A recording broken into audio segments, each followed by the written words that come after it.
Good afternoon. It's a pleasure to meet with you. I'm the MC for this event, Eungyang Park. It's a pleasure.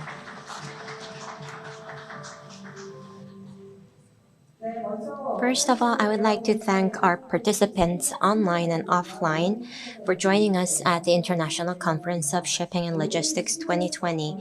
In order to comply with social distancing policies, we have invited a minimum number of participants offline and we are streaming this event online. The International Conference of Shipping and Logistics of 2020 is held by the Ministry of Oceans and Fisheries to share latest information and trends on shipping, logistics, and ports. And we are going to talk under the theme of relentless maritime shipping and logistics in the pandemic era with experts and panelists. In 2020, marking a pandemic era around the world, we are going to talk about the industries in hopes to make another leap forward, and we are going to listen to many presentations by experts. I ask for your interest and participation. Now let us start with the welcoming remarks by Assistant Minister of Shipping and Logistics, Mr. Kim Jun-seok of Oceans and Fisheries. 안녕하십니까. Good afternoon. I am Kim Jun-seok, Director General of Maritime Logistics of the Ministry of Oceans and Fisheries. We are having this COVID-19 pandemic and the whole world is now suffering from these challenges, and we are now opening this 2020 International Conference of Shipping and Logistics, and it's very timely that we are having this event to explore the future of our industry. The COVID-19 really changed the whole way of our life, and it's also recasting us to make changes in the shipping and the port industry. The production bases are now getting diversified, and the production bases are now moving to the consumer markets with the reshoring and nearshoring, and this whole global value chains are now changing. And that is even further accelerated by the Industrial Revolution 4.0 and the regulatory requirements of for the environment and autonomous shipping and smart port and low carbon operation. And given these whole changes, we are facing a high level of uncertainty.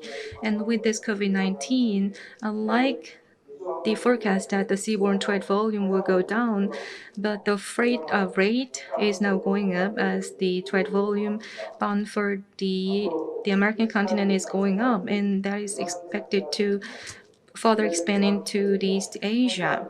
So given this whole uncertainty and the level of these uncertainties, we need to be fully prepared to come up with the plans. And in this sense, I think it's very timely and meaningful that we are having this conference to discuss our future strategies and analyze the trends in our shipping and logistics industry.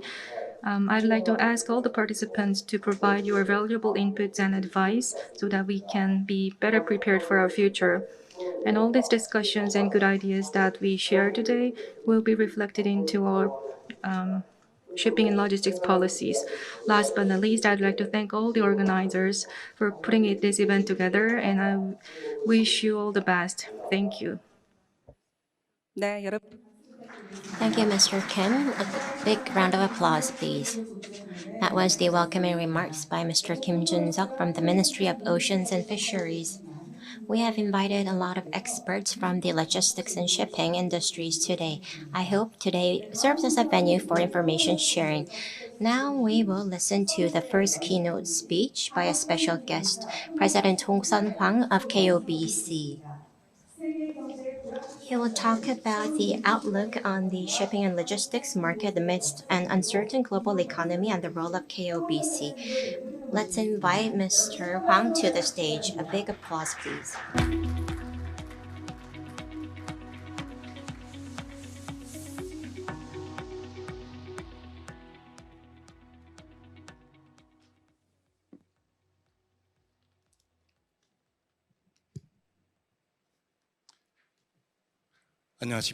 Good afternoon. I am Ho-sung Hwang, the president of KOBC.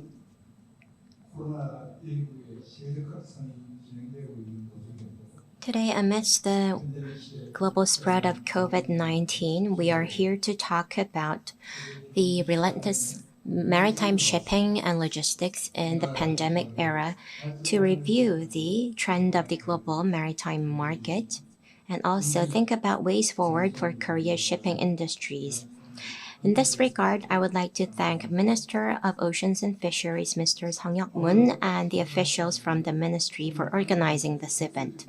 In addition, I would like to thank all the speakers and the participants from the shipping and logistics industries.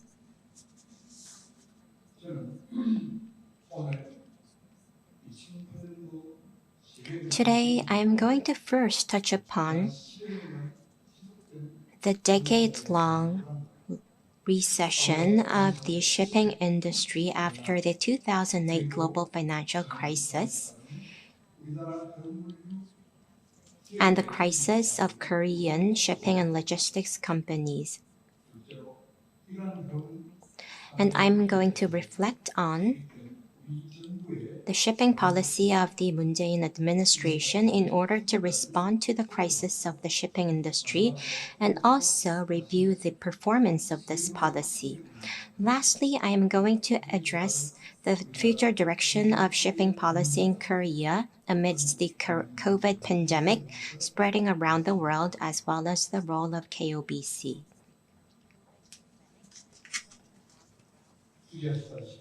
As you know, after the global financial crisis in 2008, over the period of a decade, the global shipping market went into a depression.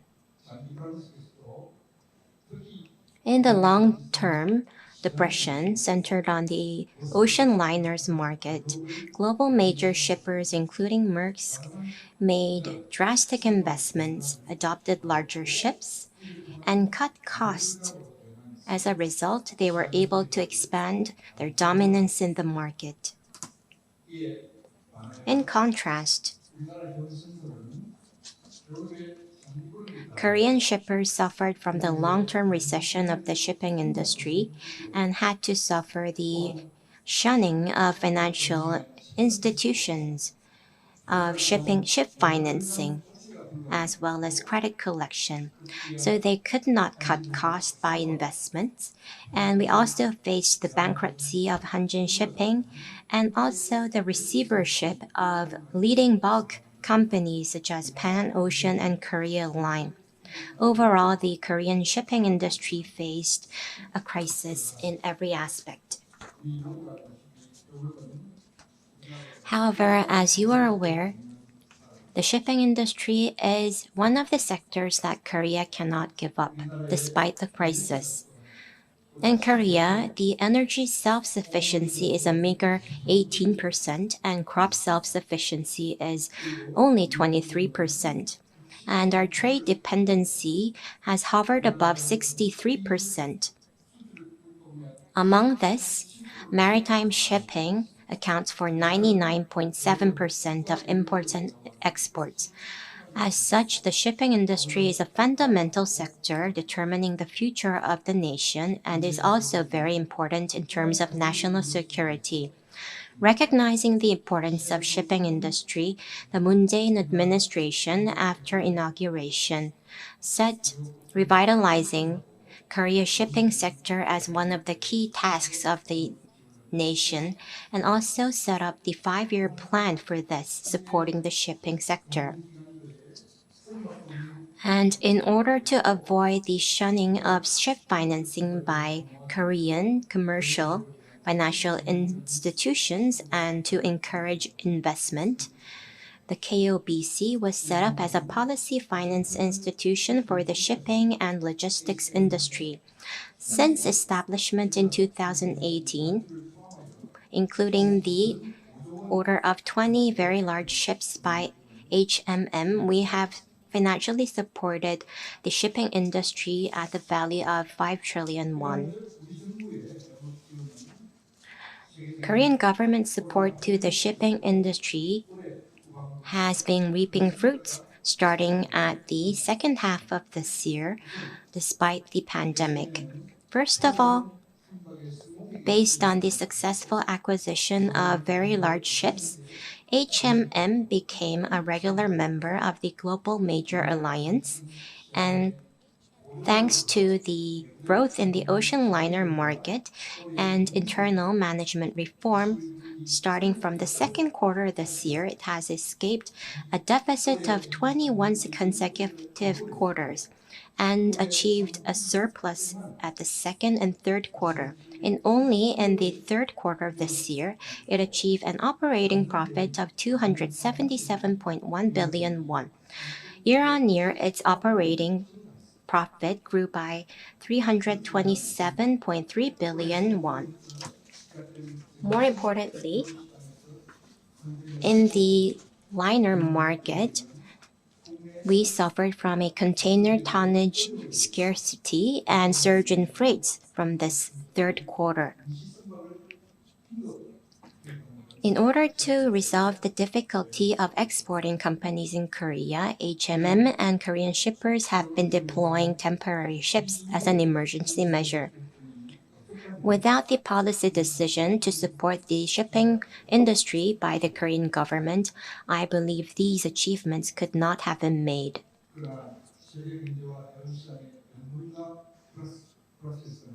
But the volatility and uncertainty of the global economy and the shipping market has been expanding. As a result, Korea's shipping and logistics market will continue to face challenges and difficulties. The global economy is currently undergoing rapid change, and future uncertainty has been exacerbated. I would like to especially point out three aspects.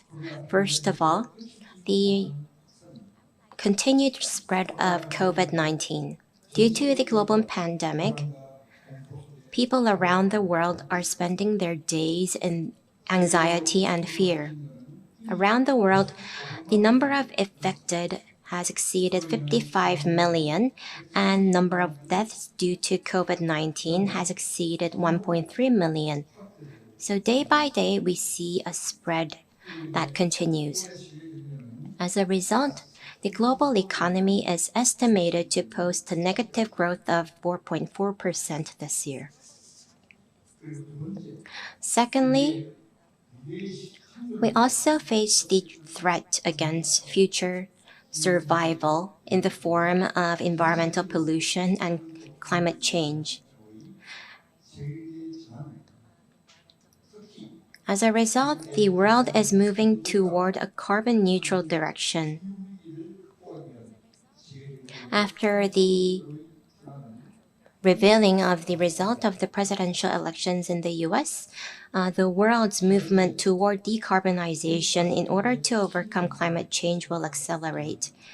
Thirdly, uncertainty in the global economy has been expanding due to the trade wars between the US and China.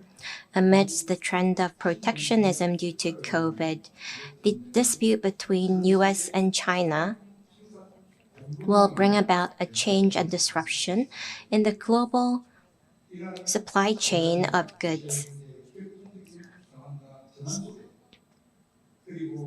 Amidst uncertainty and transition in the world,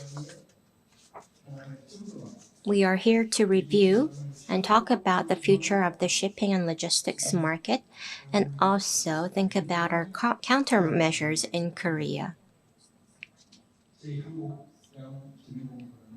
KOBC has been striving to fully implement the policy tasks to restore the shipping sector by the government. We are going to expand the size and scope of our support for Korean shippers and unwaveringly pursue the support in the shipping industry with a focus on the following elements. First of all, it is the strengthening of our shippers' competitiveness. The means to this is improving financial structure by supporting the ship owners in the areas other than operation. We're also going to prime the pump to expand the participation for ship financing in the private sector and also nurture small but strong shippers so that our shipping companies could strengthen their competitiveness continuously amidst the uncertainty in the global economy. Due to COVID, our shippers have been experiencing a temporary slowdown. To avoid a liquidity crisis, we are coming up with a measure to support them. In this conference, we are going to listen to discussions and suggestions for the development for Korea's logistics and shipping industry. They will be actively reflected by the corporation, and we will consult with the ministry to reflect them to our support measures. Before closing, I hope today's in-depth discussion for the development of our shipping and logistics industries could lead to the growth of the sector. Thank you very much. 네, 여러분 큰 박수. Thank you. Please give him a round of applause. For President Hwang Ho-sung, thank you for the keynote speech. KOBC is providing diverse services to support the growth of the shipping industry and the financial support and policy support. Please give him another big round of applause for his leadership.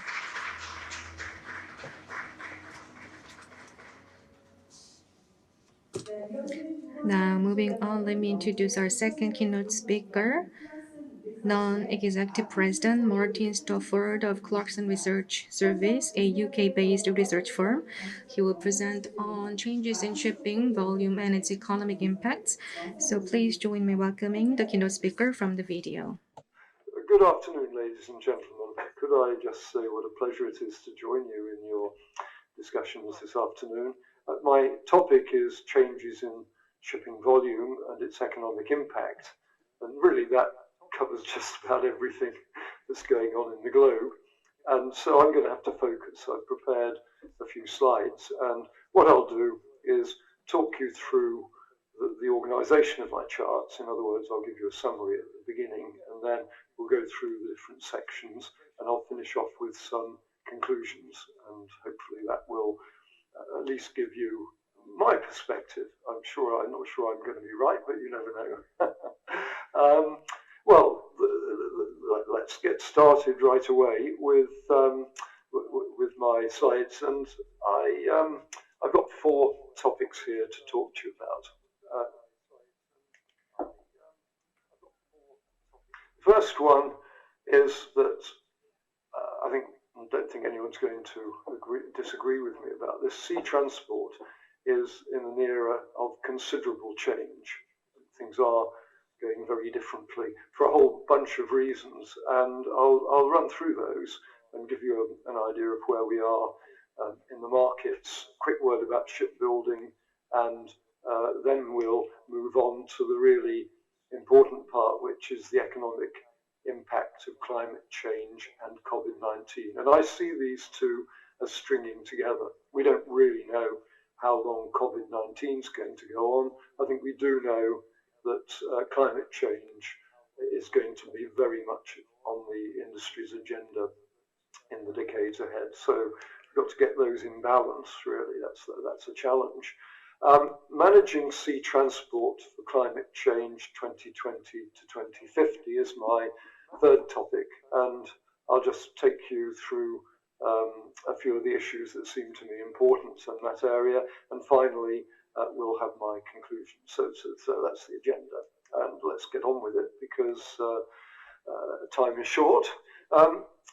Sea transport, as I've already mentioned, is in an era of change. And just to put that in perspective, for the last 30 or 40 years, things haven't changed that much in the maritime industry. Of course, we've had some big cycles and things, but the ships being delivered today are not that different from the ships being delivered in the 1980s when I was a shipbuilder.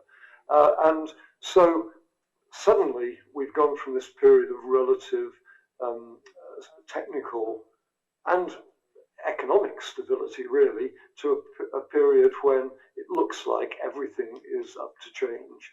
And I've got 4 different aspects I want to single out here. The first one is the impact of COVID-19 on sea trade. And we have to look at the world economic cycle. We then have to think about the restructuring of sea trade as a result of COVID-19 and indeed of climate change, which I'll come to in a minute. We have to think about new shipping services that might be required and might emerge, and some that might have difficulties. And we also have this fact that the regional balance of the world is changing today. So all of these are factors we need to bear in mind. When we move on to climate change, first of all, we're looking at a major restructuring of the cargo fleet. IMO has told us to build green ships, and that means new propulsion systems. But at the same time, there are other things going on. I'll come to the I4 technology and the logistics in a minute. We've got to, I think, take this in 3 stages, where we start off in phase 1 by enhancing the technology that's on the table at the moment. It takes years to develop, effective, reliable new systems and machinery for merchant ships. You've got to test them, make sure they work in a harsh environment. So I think you start where you are and continue to improve the designs we have while we go to phase 2, where we develop the green energy supply and propulsion units, and we start to then finally, I think in stage 3, get towards electric ships. And I feel that electric ships is, just think how tidy the engine room would be, if you take away all the gubbins that goes with an internal combustion engine. Sorry, MAN, Then the third phase of this is the I4 revolution, and we're looking at some really major changes here. I won't dwell on it because I'm going to talk to you about that in a minute. And finally, the logistics, ICT. There is one very important thing happening in the world today which is going to help that very much, and I will focus on that in my comments about the logistics, which at the end. Well, the economic impact of COVID and climate change really needs to start from where the shipping market is today, this year, and actually it's not been a bad year for ship owners. This index is the Clarksea Index. It's $1,000 a day, and it's the average of tankers, bulk carriers, container ships, and gas, averaged over 1,000, many different routes that we track at Clarkson Research. And over the last 30 years, the Clarksea Index has averaged $15,705 per day. That's shown by that red line. If it goes below $10,000 a day, you're in trouble. I mean, that's real pain. And it's only, as you can see, that doesn't happen very often, although it's happened a couple of times since the credit crisis. At the moment, the Clarksea Index is about $12,600 a day, which is slightly below the, it's about halfway between the 30-year average and the $10,000 a day pain zone. So I think, and as you can see, there's been some pretty good quarters in the current year. So it hasn't been a bad year for shipbuilders. I think that's the first thing you say. But as we look forwards, I am concerned because if we take a look at world GDP going back over the last 70 years, since 1950, you will see that we have really in that time only had, this is the 5th quite big crisis. The first was 1957, when we had the Asian flu crisis. I remember it well, the whole family was ill. But nobody paid much attention in those days. We all expected to get ill, and it was only 10 years since we'd all been killing each other, So that one didn't really, the GDP went down, people took it in their stride and it came straight back up again, and we had a very good decade in the 60s for growth.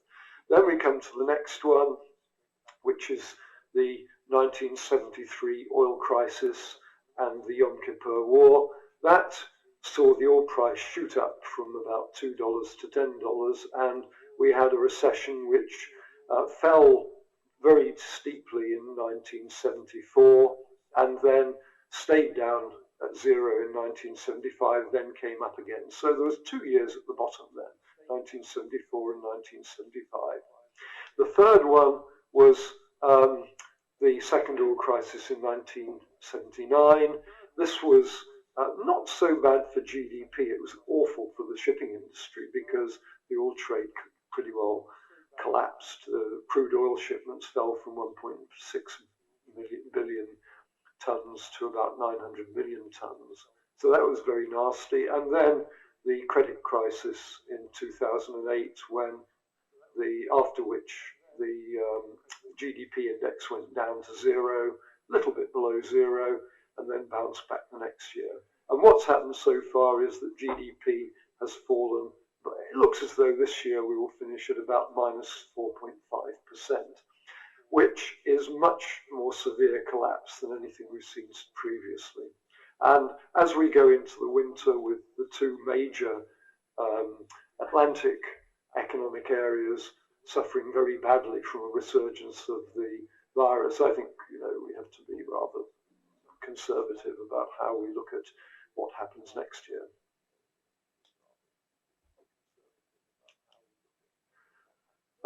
Just to put this a little bit more in perspective, excuse me, I just slipped my slide there.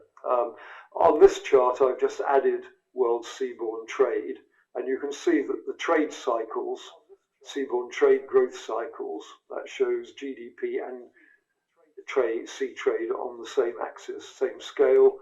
Very serious in 1975, 76. Very serious in the 1980s. That was when oil collapsed. Really very nasty during 2009 after the oil crisis. And already this year, we've fallen by, trade has fallen by 5%. Many of the forecasts say it will go back and there'll be 5% growth next year. And I think that's something that I'm not sure I really agree with that. I think we're now looking at probably another rather difficult year for both sea trade and GDP next year. In the shipbuilding industry, just a small reminder that we have the blue bars are deliveries. This is since 1963, and we had that terrific peak of deliveries in 2010, and the orders had peaked in 2007. Since the credit crisis, the yards have delivered around 100 million tons a year, and for this year and next year, we've got about 80 million tons. But unfortunately, the contracting this year has only been so far up to October at 23 million deadweight, compared with nearly 100 million tons of deliveries. And the order book has fallen steadily and is now down to 7.2% of the fleet, which really is too short for any sort of comfort at all. I mean, this is the point. Long lead items and so forth are going to be a problem for many shipyards at the moment. Well, I developed to deal with how we look at this for trade. I developed 3 scenarios. You can find them in the paper, which is shown. It's at mlex.com, and basically the scenarios look at 3 different patterns of development. The first one is mild. We assume that China gets back to work in the summer of 20. I did these scenarios in April, and I haven't formally updated them yet. I have to some extent, but we assume that China gets back to work in summer of 2020, which it's had. Fiscal support gets business back to work at year end. Problems for global supply, material logistics a little bit weak in 2021. Brisk recovery in 2022. I don't think this scenario looks viable at all at the moment. Although China's got back to work, we have far too many problems in the other G7 economies or in the G7 economies for this to be a viable scenario. Scenario 2, which I call extended, I think basically this is a sort of halfway house. We get a patchy recovery, drags through the winter of 2020, and it's 2023 before the major G7 economies are back on an even keel, global trade sluggish, and the metals and energy trades really feeling the impact of lower demand and they're beginning to have stocks and so forth. By 2024, trade finally picks up. And then scenario 3 is severe. The restrictions are not producing results in Europe and the USA. Maybe we get a resurgence in China, you can't tell. By midsummer, the lockdown becomes a major problem. We've already had that. I mean, we are now, well, perhaps a couple of months later, but here in the UK, we're now back into lockdown, and government funding problems. All of this has to be paid for, and the easy part is spending the money in the first year. The hard part is how you manage your budget deficit and your borrowing in the years ahead. So I think on this scenario, which I modelled really like the 1980s, we just see that things over 2 or 3 years, they just don't get better for a variety of reasons, and we get quite a long, deep recession. I would emphasize that the purpose of looking at these scenarios is not to predict any one. It's simply that if you're a sensible person and a business, and you have the challenge of running your business, you need to look at all the things that are possible. And I would say, still at this stage, scenario 1 is looking, well, let me come back to where they're looking. This just shows you that we have the COVID impact, and you see scenario 3 is a really nasty one here, and then you've not got a lot of growth. And that slow growth here brings in the fact that we have a lot of fossil fuels in sea trade. We might find those trades start to disappear, and some other trades start to slow down due to interregional differences. And so I think, scenario 1 beginning to look a little bit unlikely. Scenario 2 still not, from my perspective, in terms of the things I looked at when I produced this 5 months ago, scenario 2 is still looking okay. I mean, we're just there as long as we get these vaccines and things over the winter. And scenario 3, I think, having been through the 80s when we just saw the market drop away year after year, I would say never overlook the possibility of a scenario like scenario 3, because the job of businesses is to prepare for the worst and hope for the best.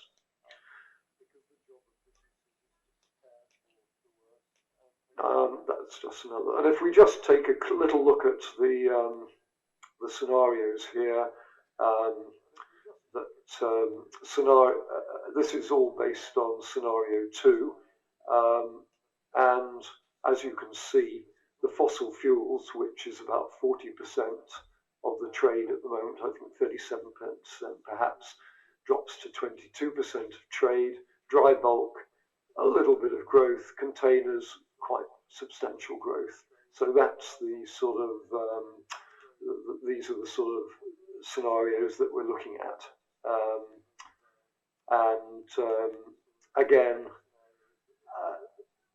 I wouldn't say that any of these you can never be sure, and therefore you have to prepare for whatever the market throws at us. And to summarize all this, what it says is that as we move into an era of technical change, we can't expect to have an easy ride from the marketplace necessarily, and that puts a particular pressure on companies to make sure that the new technology does work. Well, the managing of seaborne transport 2020 to 2050 raises some quite interesting issues about the shipbuilding industry, because this chart shows you my projection. I have a very big model that I produce these in, and although I don't believe models are necessarily very accurate, they do at least obey the rules of arithmetic, as long as you've not made a mistake in your equations, which I don't think I have.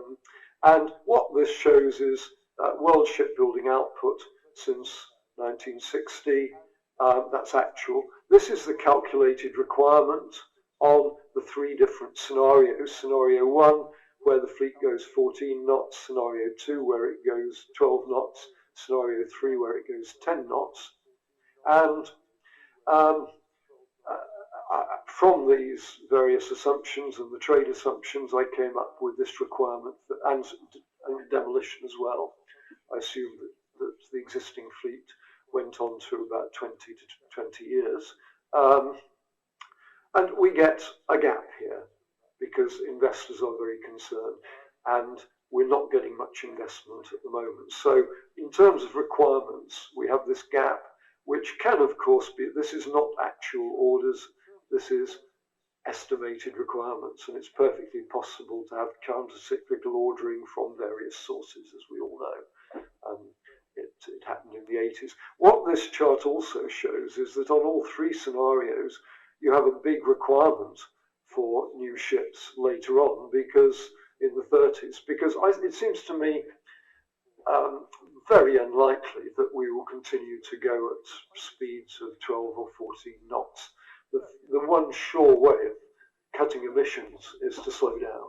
And so I think scenarios of 10, 11, maybe even 8 knots are very likely to occur. If that happens, we will need new ships with new power systems. The new power systems are likely to be much more expensive. So I see that IMO has told us to rebuild the fleet, and if we're going to rebuild the fleet, you are going to need a lot of shipbuilding capacity. So it says hard times now, the possibility at least of a requirement for a new, much more sophisticated shipbuilding capacity in the 2030s.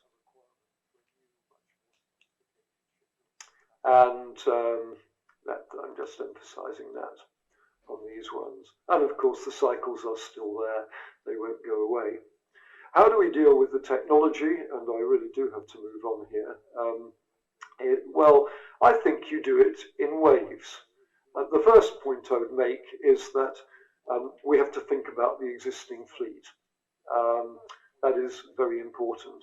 And wave one in terms of new building, this is a wave of construction during the 2020s when we continue to deliver diesel ships with today's technology, but obviously with all the enhancements that we can make, and there are many, to improve their efficiency and their emissions. Then there's a simultaneous wave of gas and hybrid electric ships. This is as we start to get to grips. The good thing about this is you don't save an awful lot of emissions, but its technology is known. It gets you familiar with cryogenic technology, and it gets you familiar with the electric systems on board ship, which are going to have to be completely overhauled. So that I believe by wave 3, well, one thing is that we come to zero carbon propulsion in wave 3 of deliveries. These are all deliveries, and these are probably going to be electric ships, though who knows, it's a long way off. And if we think about this in terms of the cargo fleet, this is the cargo fleet by propulsion type in million deadweight tons. So we see the fleet, it's been through great growth, and it actually grows up to about 2.6 billion tons on scenario 2, because this is my scenario 2. I'm afraid I haven't, as you see on the chart, see it says scenario 2. And the first point I make here is ships built before 2020 are progressively scrapped at 25 years, and on that basis, these ships, if they go at moderate speeds, will generate half of all the carbon. I'll show you the chart in a minute, that's emitted by the fleet between now and 2050. So don't ignore the existing fleet. It is the biggest major source of emissions, and we need to do as much as we can about that. I think very slow steaming for these ships would be a terrific solution because they don't have much capital tied up in them, you know.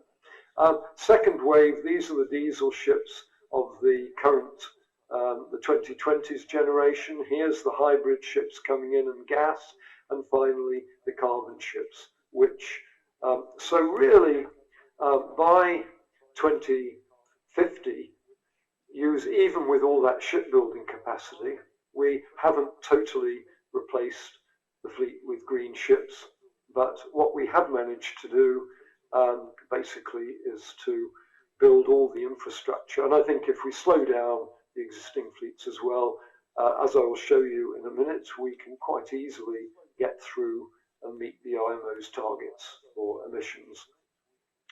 The point I was making, on scenario 2, I just ran this scenario. These are cargo fleet CO2 emissions scenarios 2020 to 2050, that's there. And scenario 2, if we add the whole lot up, the total emissions of this are million tons of CO2 by the fleet. So there's 1 billion tons over the whole period, and half of these emissions, on my rough calculation, are actually by the pre-2020 fleet, the fleet that's in existence at the moment. So, you know, you need to keep your eye on that one. I then said that I would show you the emissions scenarios, and this chart assumes that we deliver ships on each scenario to the waves of technology I showed you in the previous charts. And what this demonstrates is that for scenario 1, we actually get down to 458 million tons of carbon emissions by 2050. We're steaming at 14 knots, 2% trade growth, 3-wave technology. So we nearly make IMO's target on this very aggressive scenario, which I don't think looks very likely at all.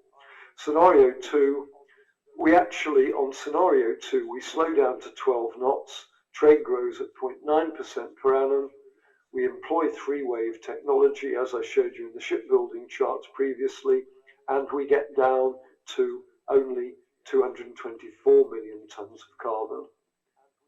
So we are way, way below the current IMO target. And if we go to scenario 3, actually, we trade the fleet at 10 knots. Trade doesn't actually grow much at all. And we only have 157 million tons of carbon under this scenario. So I think that what this shows you is that we need to get the zero carbon ships, but we also need to take the speed of operation very seriously indeed. And, you know, for 50 years in the 19th century, general cargo liners were designed for 10 knots, you know. Okay, they could put ships onto the North Atlantic, passenger ships on the North Atlantic that could do 30 knots, but the average ship was designed for 10 knots in those days because you needed 15 people in the boiler room to put coal in the boilers if you had, and if you tried to go 15 knots, you know, it was, you need, half your space was accommodation for the stokers. Well, slight exaggeration, but you know. Anyway, let me just give you my conclusions. I hope I haven't gone on too long. We're in an era of continuous change. The COVID-19 scenarios are very uncertain. Scenario 2 looks likely, but scenario 3 is possible due to the delayed effects of global market disruption. So I think, you know, we should always bear that in mind. You know, I've been through that sort of scenario, and I know that how depressing it is when the market falls away ahead of you every year. But of course, you know, you've got to look on the bright side sometimes. Climate change means that the fleet must be rebuilt with new technology. I'm not doing technology in this this presentation, but I did this at Colmarine last week. Developing and commissioning new ships is a gradual process. It's going to take time. You can't rebuild the fleet overnight. I've suggested rebuilding should be viewed as 3 waves of technology. The existing fleet of 60,000 cargo ships it could generate half the emissions between now and 2050 based on scenario 2 growth. So I think that retrofitting, not retrofitting, and operation of these vessels is absolutely crucial. You should not look at old ships as a liability. You should look at them as a cheap resource. They are there. They don't have a lot of capital tied up in them. If you look after them properly and retrofit some of this digital technology onto them, I think you can find that you can do some very, very good work in cutting carbon emissions quickly. And that really is what people like the IMO and the EU would like to see us doing. They would like us to cut those emissions now, not wait till 2045, you know. And finally, information and communications technology will play an enormous part in achieving all these goals, and I'm absolutely delighted to see how much work is being done on that in Korea by the shipbuilders and equipment manufacturers. And I think, you know, digital technology will deliver better performance, fewer errors, and more focus on the things that really matter. It will bring the business under the control of the shipping companies in a way that for the last 3,000 years hasn't really been possible. So, ladies and gentlemen, on that particular note, can I conclude patience, persistence, and a focus on new technology will all pay off in the years ahead. Thank you very much for your attention.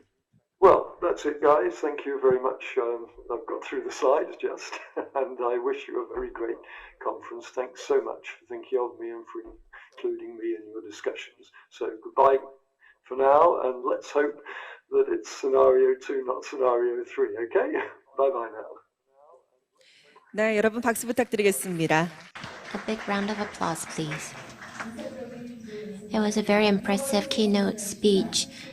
Thank you, Mr. Martin Stopford, a global expert on shipping. Due to COVID-19, he could not be here, but it was fortunate we could listen to his lecture online at least. Thank you very much, Mr. Stopford, once again. Let's give him a big hand once again, and I would like to thank you once again. So we have listened to the keynote lecture of the 2 eminent speakers. We will now take a 10-minute break. We will take a 10-minute break offline and online and then move on to the first session.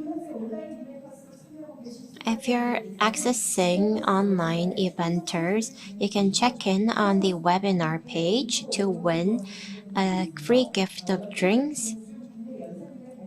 And if you ask questions for the Korean presentations, you'll have a chance to win drinks or cakes. I ask for your active participation and interest. Thank you.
네, 잠시 후부터 첫 번째 세션을 We will start the session number 1 in a few minutes. So, ladies and gentlemen, please come inside the hall and take a seat.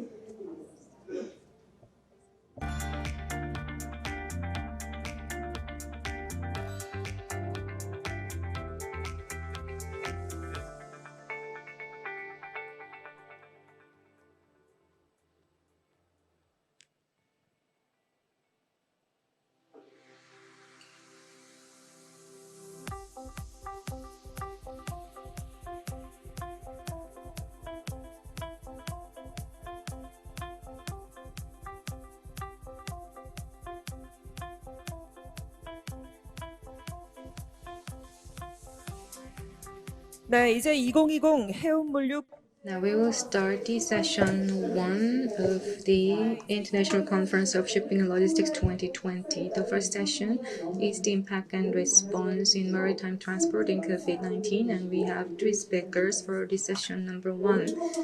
And we will have 3 speakers for each session, and after all the presentations are done, then we will take questions. And online participants during the sessions, you may go to the eventers webinar page and you can post your questions, please.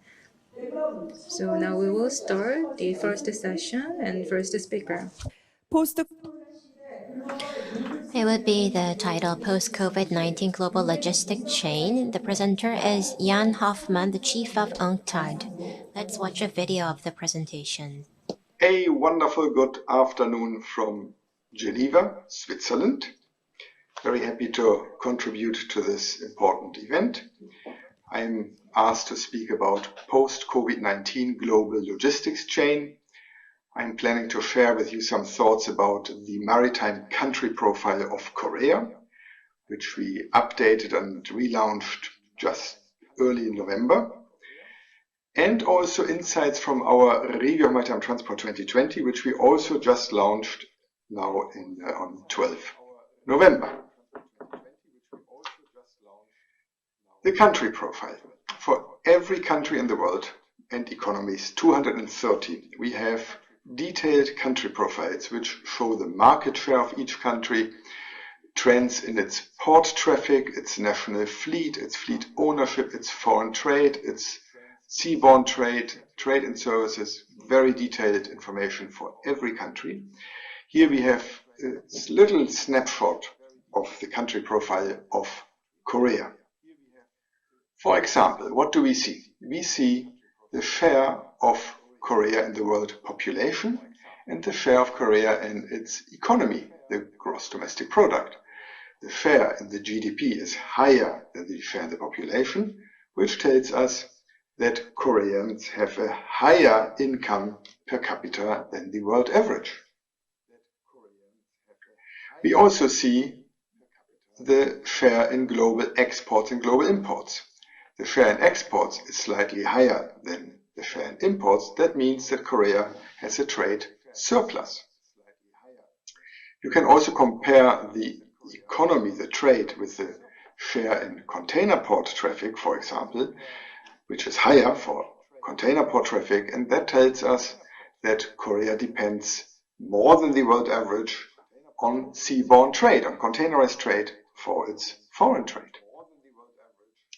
We see the fleet, ownership, and we see the national flagged fleet. The share of ownership is much higher than the share of the nationally flagged fleet, which tells us that many Korean owners are using foreign flags, or they're flagging Korean-owned ships under foreign flags. We can also compare the ownership in deadweight, the tonnage, and the ownership in the value of the fleet, where we see that the share in tonnage is actually higher than the value, which means largely that a lot of ships owned in Korea are dry bulk ships, tanker, container ships, and not the very high value ships like cruise ships or offshore ships. So that is why the share is slightly lower in terms of the value of the world fleet. But still, 2.8% of the commercial value of the world fleet is owned by Koreans. Now, the really big share of Korea in the world is shipbuilding. 32.88%, like almost 1/3 of world shipbuilding in 2019 took place in Korea. You can also see the participation of seafarers from Korea, a slightly higher share among the officers than among the ratings. You can see that the share of fleet ownership is higher than the employment of Korean seafarers. We know that there are a lot of foreign seafarers, Filipino, Indonesian seafarers employed on Korean-owned ships, who then may have captain and officers from Korea and a bit more likely have ratings of other nationalities. So that was a quick snapshot of where Korea stands with its participation in different maritime businesses. Look at one more slide on Korea and on the world. Here we have all port calls in the world in 2019, 4.36 million port calls, most of them passenger ships actually. And the average time a container ship spends in the port is 0.69 days. The average time a dry bulk carrier spends in a port is 2 days. And the largest container ship has 23,756 TEU. Here is where Korea stands. 95,000, almost 96,000 arrivals of ships from a certain size onwards came to Korea in 2019. The average time a container ship spent in Korean ports is slightly below the world average, which is good news. Overall, one assumes it shows more efficiency. Also, the average time a dry bulk carrier spends in ports in Korea is about world average. And the very largest container ships in the world of 23,756 TEU, they also come to ports in Korea. Having shared this as a starting point, where does Korea stand? Let me now move on to UNCTAD's review of maritime transport, which we launched on 12 November. And this is really very fresh data. And this is the cover. It is our 52nd anniversary issue already. The review of maritime transport exists since 1968. We are very proud. It is the longest flagship publication of UNCTAD. We had our 50th anniversary 2 years ago. It is one of the most downloaded publications, highly appreciated according to readership surveys. So here you have it, our issue 2020. And I will not so much go through the chapters. There are 5 chapters this year, but I really want to go through it a bit chronologically. BC, DC, and AC, like before Corona, some long-term trends, during Corona, some waves of demand and supply, and AC, after Corona, long-term perspectives. Let us start with before Corona, long-term trends, data, and insights from our review of maritime transport. In 2019, growth in maritime trade stalled. It was a low growth rate, plus 0.5%, below the 2.8% we had in 2018, and the lowest level since the 2008-2009 downturn. So the volumes reached were 11.08 billion tons.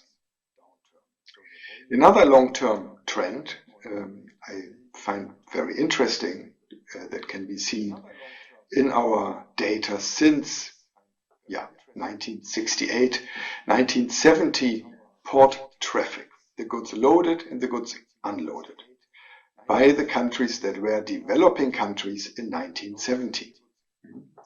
So the developing countries actually had a trade surplus. They exported, they loaded, the red bar, much more than they unloaded. However, be careful, these are not dollars, these are tons, this is volume.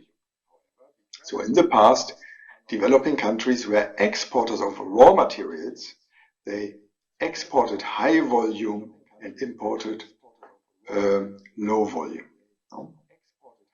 Today, developing countries participate in globalized production, importing large volumes of raw materials and inputs. And these developing countries, classified officially by themselves as developing countries, include also, for example, China. They still, in this statistical, for the time series, include Korea, although Korea officially is no longer developing countries, it's a member of the OECD. But to have comparable timelines here, to see the trend, really the growth and the increased participation of previous developing countries in global seaborne trade. When we look at what type of cargo is moved, it's sometimes difficult to compare apples and oranges. So here we have put it as an index. You can see that containerized trade grows much more, it has grown more, continues to grow more than dry bulk and certainly faster than tanker trade. And in the container trade, the region that really moves most containers is Asia. Almost 2/3, you can see here, of container port traffic is in Asia, far before Europe, North America, Latin America, the Caribbean, Africa, and Oceania. The deployment of the container ship fleet also shows some interesting long-term trends. Here we have the components of our liner shipping connectivity index. This is actually updated even beyond the review. I updated this today for the recording for you. This goes up to the fourth quarter 2020, and it shows the averages per country. So for every coastal country in the world, we know how many ships come, how many companies, how many services.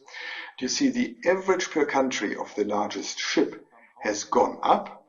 The total deployed capacity has gone up, while other components of our index, like the direct connections, weekly calls, services, companies, has gone down. This is, I believe, a very interesting illustration also of the process of consolidation and concentration in the maritime industry. In early 2020, the world fleet totaled 98,140 ships, reaching 2 billion deadweight. Early on, for Korea, I had already shown you that the share of Korea in the fleet in tonnage was a certain percentage, and the share in the value of the fleet was another percentage, slightly lower. Here we can see that Greece, the biggest ship owner in tonnage, also has the same pattern. The black is the carrying capacity, the deadweight tonnage. It is higher for Greece than the share of Greece in the value of the fleet, similar for Japan.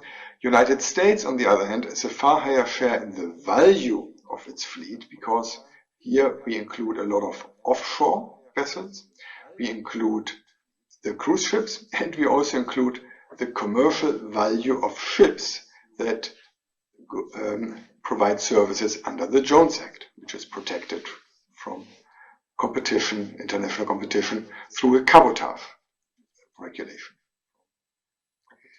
So in 2019, we had these 4.3 million port calls mentioned earlier, and the median time in port was 0.966 day. This was long-term trends. I hope you found that interesting. Let me move on to some trends, developments we observed during the pandemic. COVID-19 is a big disruption. We saw shockwaves through supply chains, shipping, and ports. International maritime trade is projected to fall by 4.1% in the present year, 2020. we see the supply chain and trade faced a dual shock. On the one hand, the demand. If the economy was down, there's less demand.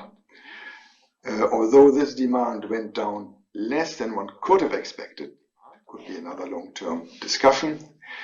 And of course, shipping and ports were themselves affected by the pandemic. They had to adjust their operations to protect their transport workers and population from the pandemic. So what is increasingly important is risk assessment and management. It is key to future-proof supply chains and maritime transportation. One more statistics, a set of statistics going through the long-term trend and what we expect for this year. The blue bars are the growth rates of the economy, and you see the recession or the decline in 2009. The recession in 2020 during the pandemic is higher, while the seaborne trade has not gone down quite as much as it went down during the pandemic, during the financial crisis. Interesting insights can be gained when we look at the different vessel types. And we see here the blue bar is the first quarter of the year, the orange is the second quarter, and you clearly see in all vessel types the decline. There was a decline in the second quarter in port calls. The biggest decline was certainly on row-off vessels, and similar would be passenger vessels. So anything that moves people was affected more than what moves cargo. If I take here just the container ships, I compare the weekly port calls here, 2019 with 2020 up to August. You can see how there was a decline, and the gap is now slowly closing, and we are almost back now to where we were in 2019. A key issue happening and affecting us during the pandemic are the seafarers' travel restrictions. Designating seafarers and other marine personnel as key workers will ensure that crew changes can be carried out. This calls for a comprehensive and coordinated global approach. Let me move to some long-term perspectives after Corona. Outlook. So the pandemic has brought to the force the importance of maritime transport as an essential sector for the continued delivery of critical supplies and global trade in time of crisis, during the recovery stage and when resuming normality. Many, including UNCTAD and other international bodies, issued recommendations and guidance emphasizing the need to ensure business continuity in the sector while protecting port workers and seafarers from the pandemic. Some more thoughts on the outlook. The coronavirus disease pandemic has underscored the global interdependency of nations and set in motion new trends that will reshape the maritime transport landscape. One such key issue is climate change adaptation. Critical transport infrastructure will remain an important challenge during post-pandemic recovery, particularly for small island developing states and other vulnerable economies. You all have heard about the SDGs, the Sustainable Development Goals. There's no specific SDG that is just for and about transport. However, almost all SDGs are affected by transport. Our business, maritime logistics, is very important, very positive for global development. So if I now say something critical about our industry, it's not meant to undermine the importance and the positive contributions.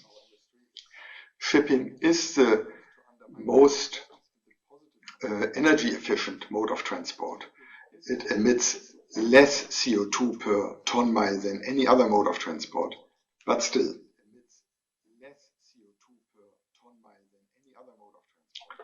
There are also negative externalities from shipping. Noise, pollution, accidents, oil spills, congestion in ports, CO2 emission. Who is paying for those external costs today? For example, global warming. Coastal populations in Bangladesh whose lands are flooded, they pay. Investors in the Bahamas whose properties are devastated by more frequent hurricanes, they pay.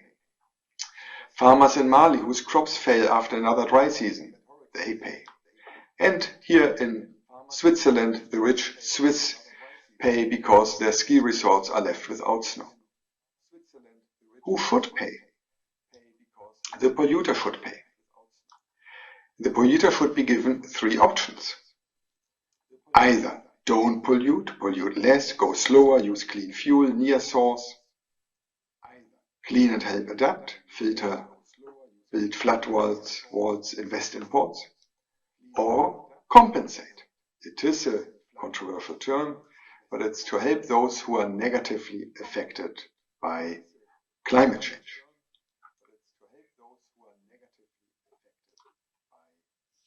Already in 1995, there was this document at the IMO, International Maritime Organization, which introduced the internalization of costs. And it stressed that the total costs will usually be minimized if each company had to choose the cheapest mix of mechanisms herself. I'm very proud that this document was drafted by yours truly when I was working for the IMO in 1995. Today, there are private sector companies that promote this concept, the internalization of externalities, through a levy on CO2. We have bulk carriers like shippers, important shippers like Trafigura, who propose an IMO-led global shipping industry decarbonization program. You have the Global Maritime Forum, you have the International Chamber of Shipping. They all promote different solutions that involve some sort of levy. They don't always call it levy. Sometimes it's called a contribution, sometimes it's a larger amount or a small amount, but all these, in my view, are positive initiatives that help internalize externalities. In our review, we have some interesting data which show the contribution of different vessel types to the global CO2 emissions. And given that most ships in the world are bulk carriers, container ships or tankers, those three also make the largest contribution to the emissions. Per ship, bulk carriers are actually very efficient. They do not emit so much. Container ships emit much more per ship. And others, again, liquefied natural gas carriers, these are the red bars here. They show the emissions per ship. And cruise ships also, they emit quite a lot per ship, but because there are not as many cruise ships as there are bulk carriers, the total contribution of cruise ships is not as much as the total contribution of bulk carriers. Also interesting is to compare the contribution of the different ships to the emissions. These are the dotted lines more at the bottom, and their share in their total tonnage. So this chart here clearly indicates that efficiency has improved. The emissions have grown not as fast as the fleet, but they have still grown. When we assign the emissions to the flag states, then of course those flag states that have the largest fleets, Panama, Liberia, Marshall Island, Hong Kong, Singapore, those five together register about half of the world fleet. So obviously they also contribute more to the emissions. Perhaps interesting here is the red bar. The red bars show the emissions per vessel, and there you see the difference also between different registries. Denmark, Germany register more container ships, Bermuda registers more cruise ships and other vessel types, which have more emissions per vessel than, say, dry bulk carriers, which mostly use the flag of Panama. So if in future some mechanism is found to internalize externalities, to decarbonize shipping, and to assign the emissions and possibly collect some contribution, some levy, then this chart gives us, I find, a very interesting insight in which flag states will be the ones that have to be involved more in implementing any strategy that aims at reducing the carbon emissions from shipping. So, dear friends and colleagues, this was a run through some thoughts on post-COVID global logistics chain. I've started with a maritime country profile of Korea, which I hope you found interesting to see where is Korea in this maritime business. Then I have gone through some aspects of our review of maritime transport before COVID, during COVID, and some prospects, and I've highlighted the importance of decarbonization in shipping, which I believe is also an opportunity for the shipping business and modern companies, forward-looking companies, including companies in Korea, I hope will participate and benefit and contribute to this effort to decarbonize maritime transport. Thank you very much. 네, 큰 박수 부탁드리겠습니다. Thank you. Please give him a big round of applause. His presentation was about the post-COVID-19 global logistics chain. Mr. Hoffman, thank you for the great presentation and virtually contributing to our conference. Thank you.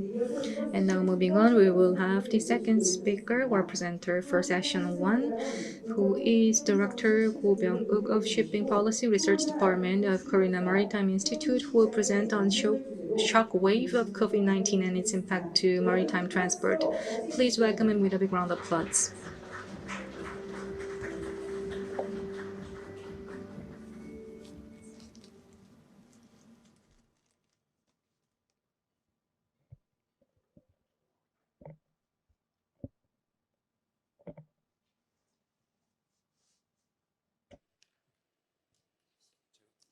예, Good afternoon. I am Go Byung-uk from KMI. It's good to see you all at this conference. The topic of my presentation, as was introduced, it's about the shock wave of COVID-19 and its impact on the Korean market and maritime transport. I think Mr. Stopford presented a very long-term perspective, and I would like to cover on the what happened due to this COVID-19 for the past 1 year. Well, when COVID-19 first started, we just thought that it would be over in a few months. Well, the freight rate would go up and the trade volume will go down, and the cargo owners may be impacted, and the burden would go down due to the decrease in the freight rate. But what we saw for the past year proved that we were wrong, and I will explain more about that.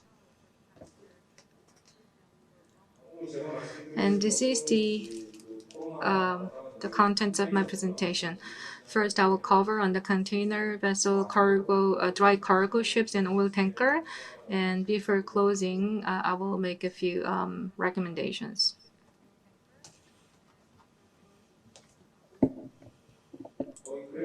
So as you can see from this slide and the graph, the daily new cases are on the rise, and around the world we are having like 540,000 new cases around the world, and it's like 1,000 new cases in Japan and even more in the US.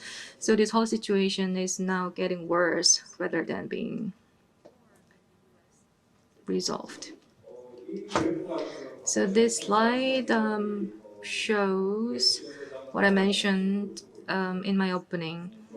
We thought things will be over soon, but when you look at the oil tanker, the BDTI, the green line, that is the freight rate index, and when you look at the graph, in March they started to grow, and they hit like 1,300 in April, and OPEC and Russia were working on whether they will cut the production, but they failed to cut the oil supply or production because they thought that demand would go down, but they failed to make an agreement, so the supply went up. And the seaborne trade stayed flat, so the freight rate went up. And the peak here, I will explain more here, but sometimes they use the oil tanker for storage purposes, and the freight rate is the money that they would pay for using the tanker. But due to the surging demand, the whole number went up, and the BDI, the purple or the navy color line, is the dry cargo ships. And in July, they hit like a 1600, which was their peak. And China is now getting back to the normal operation and starting to stimulate the economy. And I think that will stay for a while. And the red line is the container vessels. And from June, they are now hitting the record high level. And I will explain more about this in later slides. So before I go into the more details, there are the other things. The car ferries, for example, they stop the operation and it still stay there.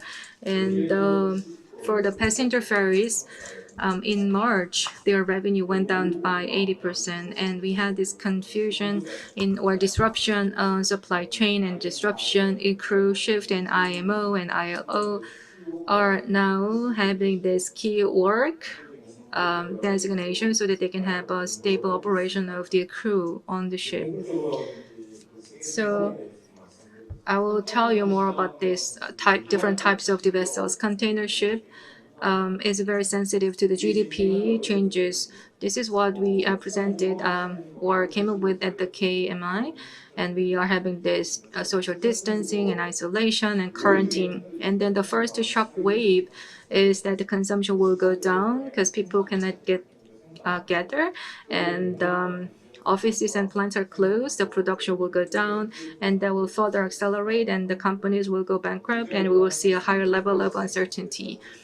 So that's the first shock wave, and then we will see a problem in terms of this gross demand because people find it hard to spend money, and the consumption will go down, and the investment will go down. And as the consumption and investment goes down, there is no market to go to sell their products, and it will create a vicious circle. And as you may know, in the media, we hear a lot about many countries around the world which are now facing rising debt, national debt, and with the monetary policy by the central banks, they are now providing a lot of liquidity into the market, and the credit, I mean, the loans extended by the banks are now being crunched, and the companies are getting more support with the industrial policies, and that's what we have witnessed. However, for the past 1 year, the COVID-19 continues to spread, and we will see like a stronger restrictions for quarantine, and the economy will further go down.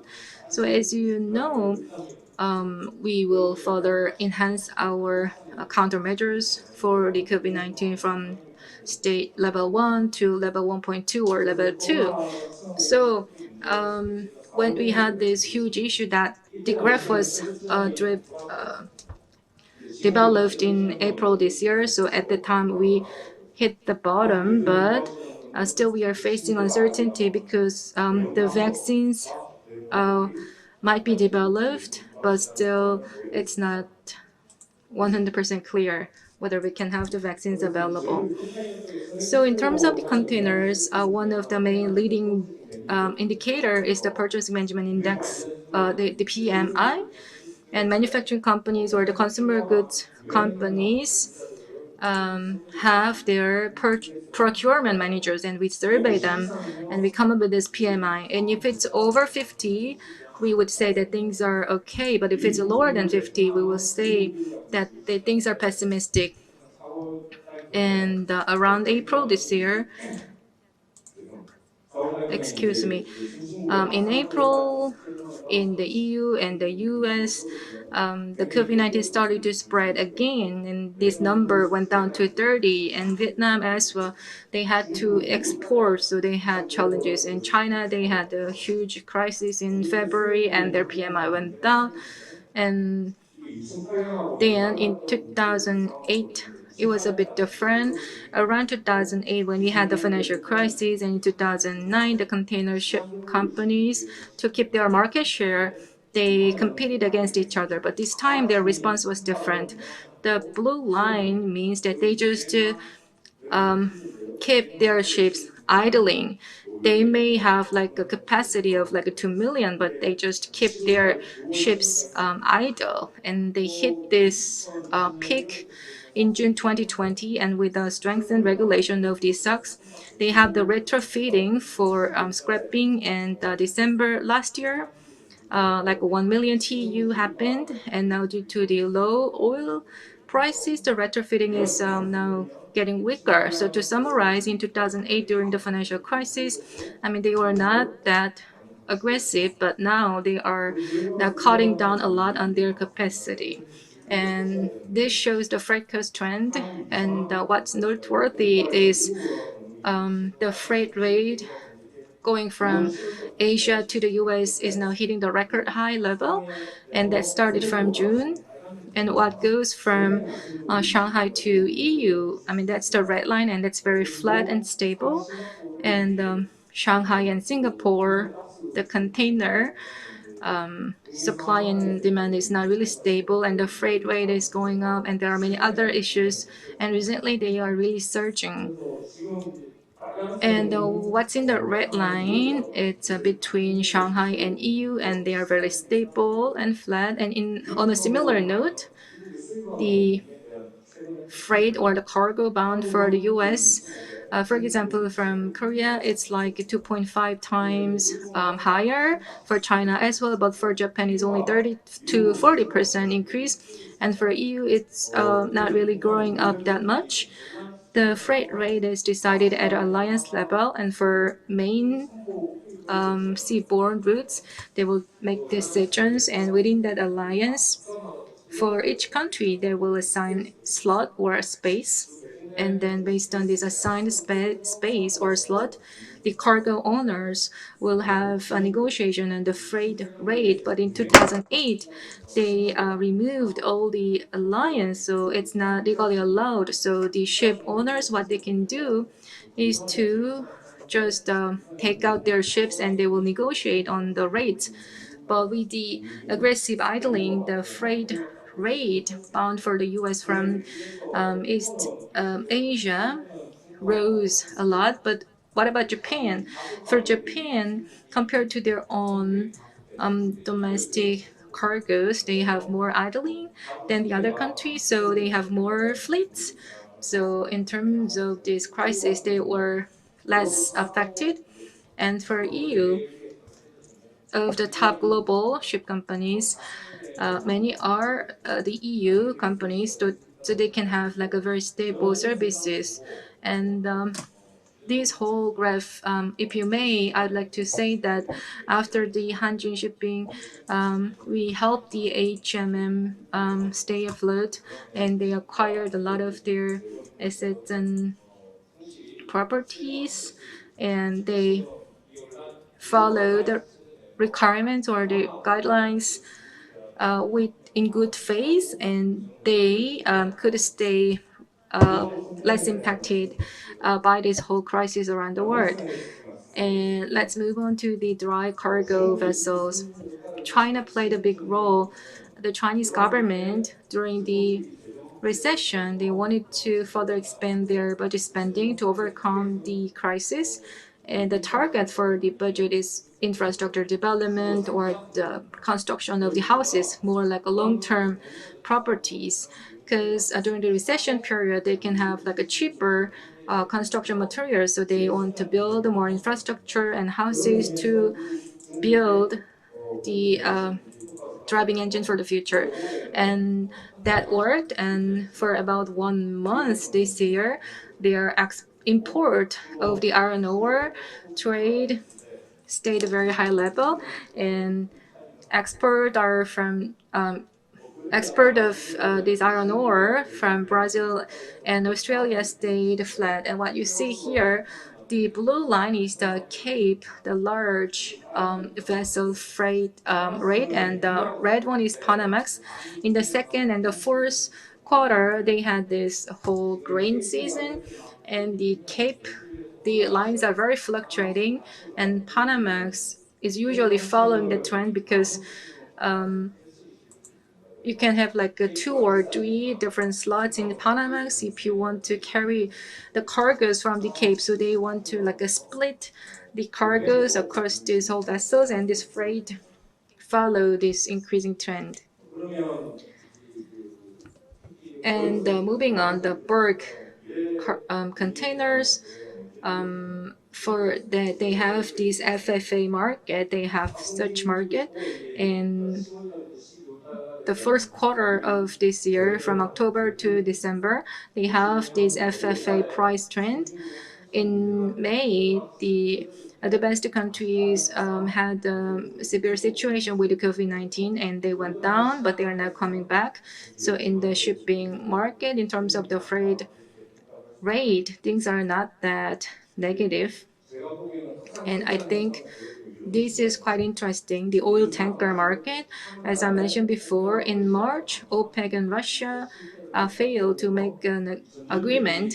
So compared to previous year, this is their changes in terms of the oil trade. And in April, as they succeeded in agreeing to cut the supply, the trade went down, but the freight rate reached its peak, and let me explain why. What you see on the left is the oil commodity price, and what you see on the right is the oil futures price after 1 month. And the U.S. Texas oil price, what you see here on in April, they went down even to like negative 37.63. So they have to pay to sell oil because they don't have any space to store the oil. So they have to pay money to sell it. And what does that mean for the oil tanker company? Even though it's an old one, but if you have any space to store that, you can keep it and stock it, and you can sell it when the prices are higher. So in April, they paid money, and later they can also make money out of storing this oil. And for the oil tanker market in April and May, it's not for really transporting or carrying the oil, but they just keep it and in the tanker, and they will sell the oil when the prices are higher. And in May, it was close to 50 million ton, and that was what happened in April and May for the hike in oil tanker prices. So to summarize, let me tell you how we can live with the COVID-19 and what would happen when COVID-19 is over for the shipping industry. And this system is called as like a monitoring system for the shipping market. And what you see on the left, like the research institutes need to follow these scenarios. We have to monitor what's going on in the market, and what's in the middle are to be done by the market players like the shipping companies and logistics companies through their associations. They have to gather data and information.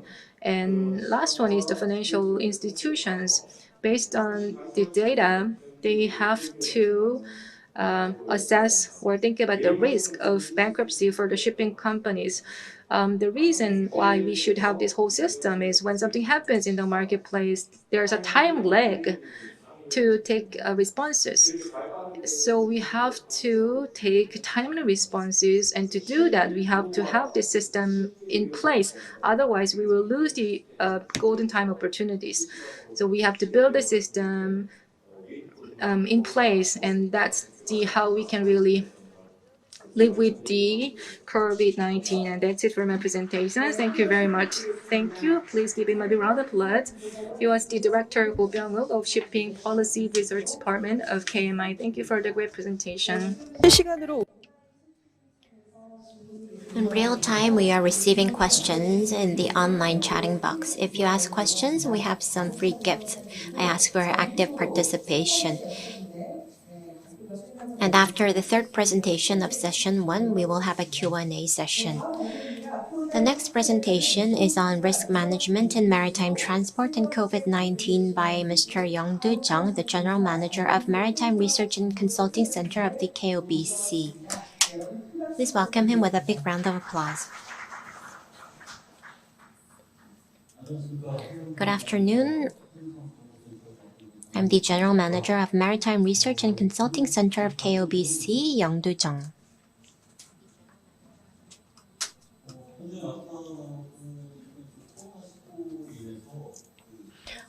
We are currently experiencing COVID-19, so first we're going to look at the subsequent changes and countermeasures.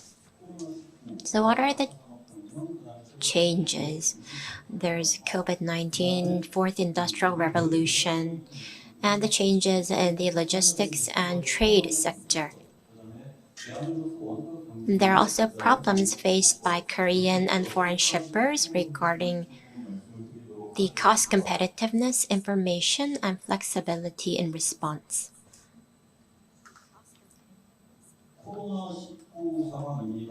This is about COVID-19. Let's talk about the facts first.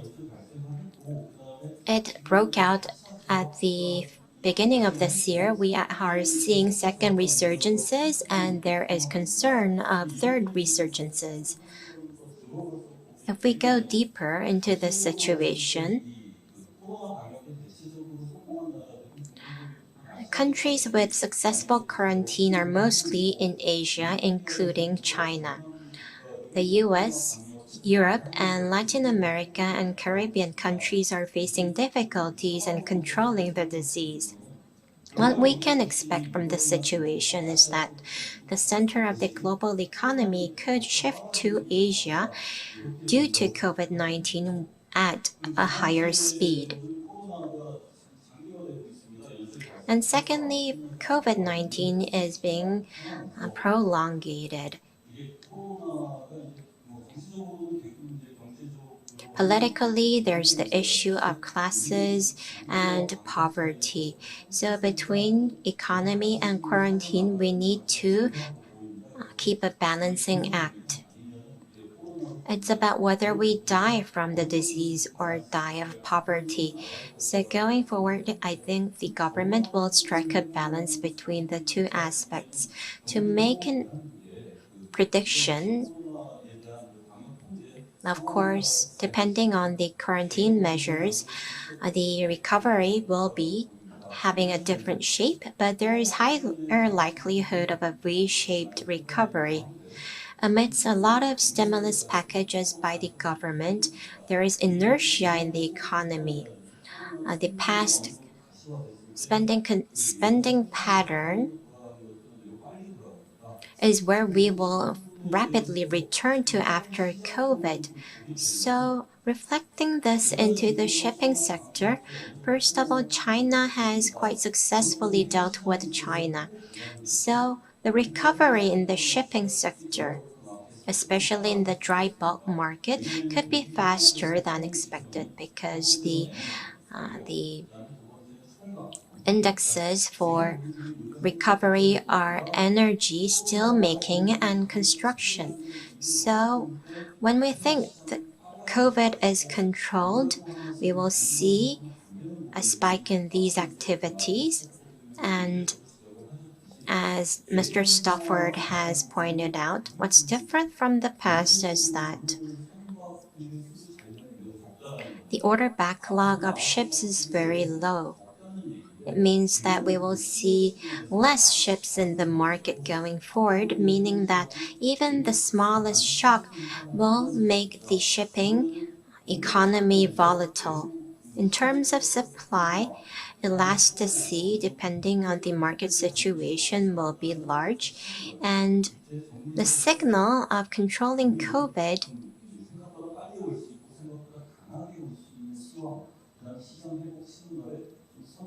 could be one of the triggers that we need to continuously monitor. The second part of the change is the fourth industrial revolution. We have AI, big data, and blockchain, other technologies. Let's focus on two factors that impact the shipping sector. The first is the expansion of e-commerce, which is being accelerated due to COVID. If e-commerce expands and logistics expand, maritime activities increase as well. But due to COVID and contact-less businesses, logistics has been expanding further, and we are seeing an increase in freights of liners. And due to the fourth industrial revolution, production, consumption, and logistics, there are structural changes to the shipping sector. With mass production, we saw the rise of the concept public.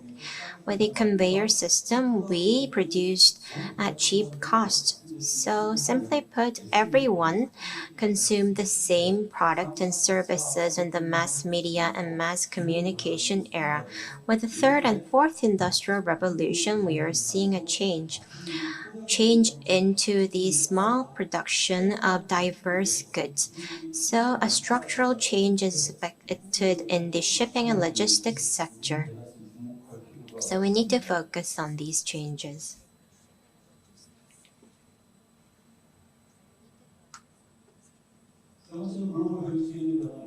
The third is the change in the global value chain. When you look at the top, you can see a comparison between 2000 and 2017. The source is WTO. This is the global value chain. Between 2015 and 2020, China has come up as one of the key players, overcoming Japan. It takes account for 18% of manufacturing production. COVID and the fourth industrial revolution will be one of the key factors impacting this situation.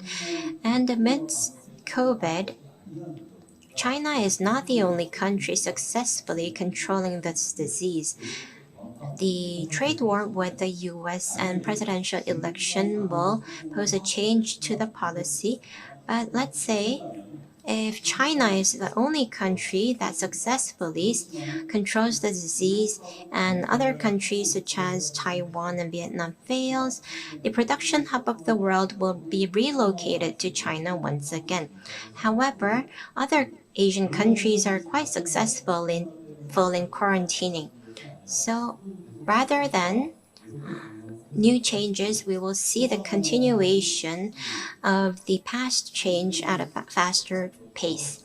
And as pointed out by Sea Intelligence, interdependence between China and US in terms of trade is increasing.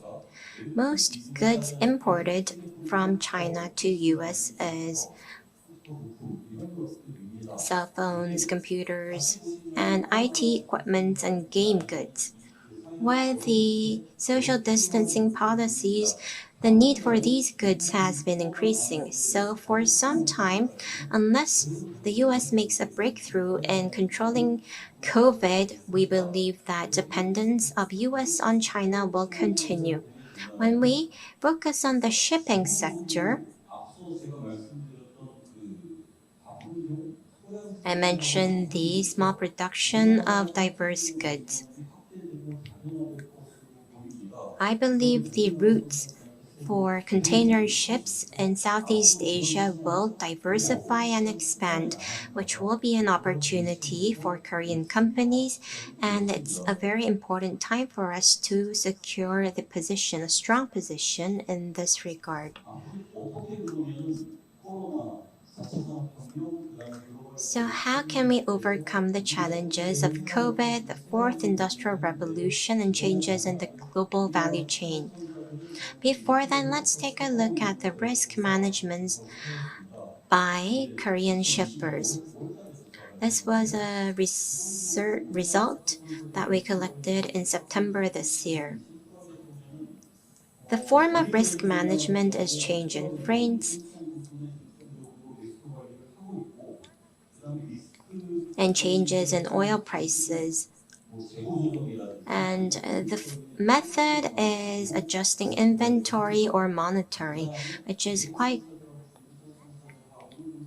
not that active. And there is a difference between large shippers and smaller shippers. Smaller shippers are facing an insufficiency in managing risk. Going deeper, we can see that risk will increase due to COVID-19. And there's also the risk of change of crew. So we are seeing new and diverse risks. And secondly, it's analyzed that shippers shun decision making due to risks. They tend to postpone making decision or actually not make a decision at all. And thirdly,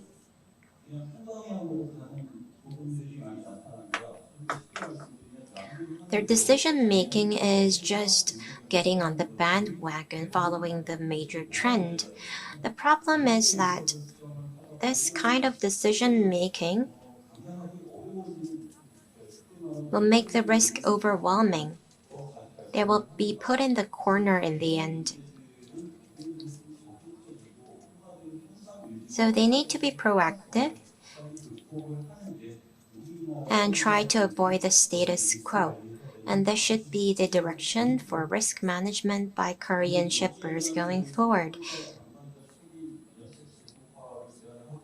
I would like to propose exempting the accountability of people who are in charge of decision making in shippers. If they are taken accountable for every decision they make in this risky situation, it will pose a big challenge. So until risk is managed to a certain extent, they should be given some exemption to give some leeway for them to make drastic decisions and make swift responses rather than just sitting on their hands.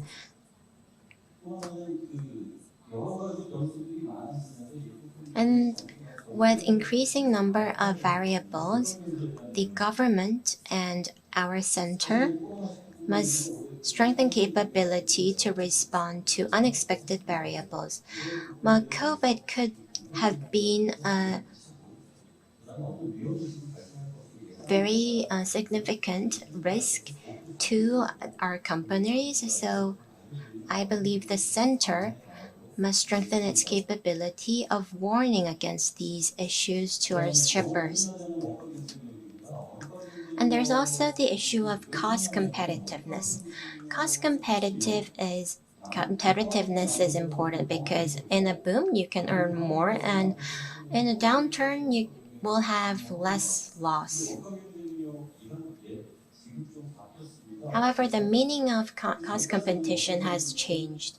In the past, it was based on economy of scale, such as ordering mega container ships and order competition. Now there's the vertical integration in the shipping and logistics sector and the platform.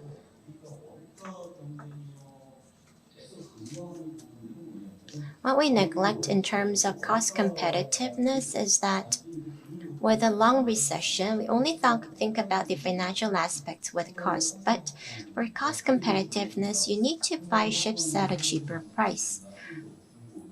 building new ships and buying used ships or retrofitting them would be ways to adopt new ships. And the price of new ships continue to change.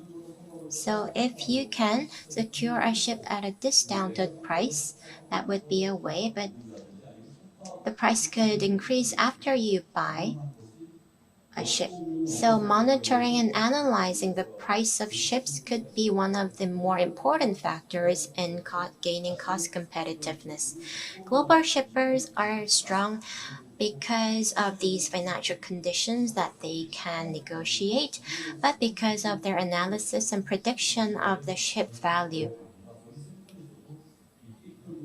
Based on big data, we are coming up with a ship value prediction model this year in our center, and we will contribute in this regard to our shippers in securing cost competitiveness. Lastly, there's the issue of dominance of information. In the past, the decision-making process was simple in shippers. Basically, if you think the market is going up, you buy a ship, and if it's going down, you secure cargo. You just had to try hard and work hard. It's still important, but the direction that you're going toward is very important as well. But change is happening at a faster pace. So nowadays, making a decision based just on experience is very risky, and we have abundant level of data. So we need to base our decisions on data in order to set our goal and achieve the goals. Every time the data changes, we need to adjust the goal. But if you just based all the decision on your experience, you're going nowhere. So at this point where direction towards where you're going is important, Korean shippers lacked their R&D capabilities due to the long-term recession. For Korean companies to secure competitiveness, they need to have leadership information and data. Starting in 2000, Maersk emerged as one of the strong powers because of their information capability. And regarding mega container ships, we're 10 years delay compared to Maersk, but we can sufficiently catch up with Maersk in terms of information and data. The liner market in the Southeast Asian route is being diversified and more complex. There are 150 shippers working in this market. So we are using big data to analyze the route, and we are thinking about how to share this effectively with the outside for next year. And we are going to also analyze the strategy of global shippers and provide a service in regards to this. And also the risk management model is being developed in the center. Lastly, the center is engaged in various activities such as monitoring and diagnosing, analysis, and coming up with a risk management system. Our resin deter and what I'm paid for is to resolve the information asymmetry so that Korean companies can have more information, make smart decisions, and gain dominance in the market. We need to remember that in the beginning of 2000, Korea was the leading maritime country in the world. The dominance has temporarily moved to Maersk, but with information, we can back this dominance. So we will make utmost efforts going forward, and we are standing at a crossroads. Who will be the new power? And I think that power will be Korea. Thank you very much. 한국해양진흥공사 Thank you. We had Mr. Chong Yang-do of the Marine Research and Consulting Center. Please give him another big round of applause. So, as was mentioned, now we will have a Q&A for the session 1. First, we will open the floor for questions, and then we will move on to the questions that were uploaded online. We are running out of time, so we will take maybe 2 questions. First, let me open the floor for questions. If you have any questions, please raise your hand and we will get you a microphone. 네, 아무래도 현장에서 Well, yeah, right. It was a great presentation, and I think we have a lot of questions online, and I will pick two of them. So first, for the second speaker, Director Go Byung-woo, the question is to you. About the alliances, they are now adjusting the clients and supplies, and the freight rate is really going up. But given the regulations on the shipping industry, do you think this whole mechanism is sustainable moving forward? Because they are kind of is not really natural. And what are the responses to such situation? So, Director Ko, if you're ready, please answer the question.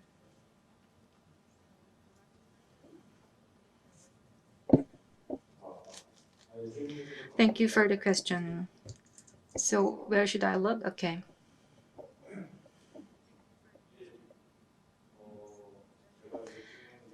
Well, as I understand, the question is about, I briefly mentioned in the presentation, the alliance amid the COVID-19, they were worried about the demand contraction, but they could not have a accurate forecast, and they cut down the supply, and that was very aggressive, and that is one driver for surging freight rate. And your question was about, is it really sustainable in terms of regulations or the market structure, and what are the responses of the shipping companies?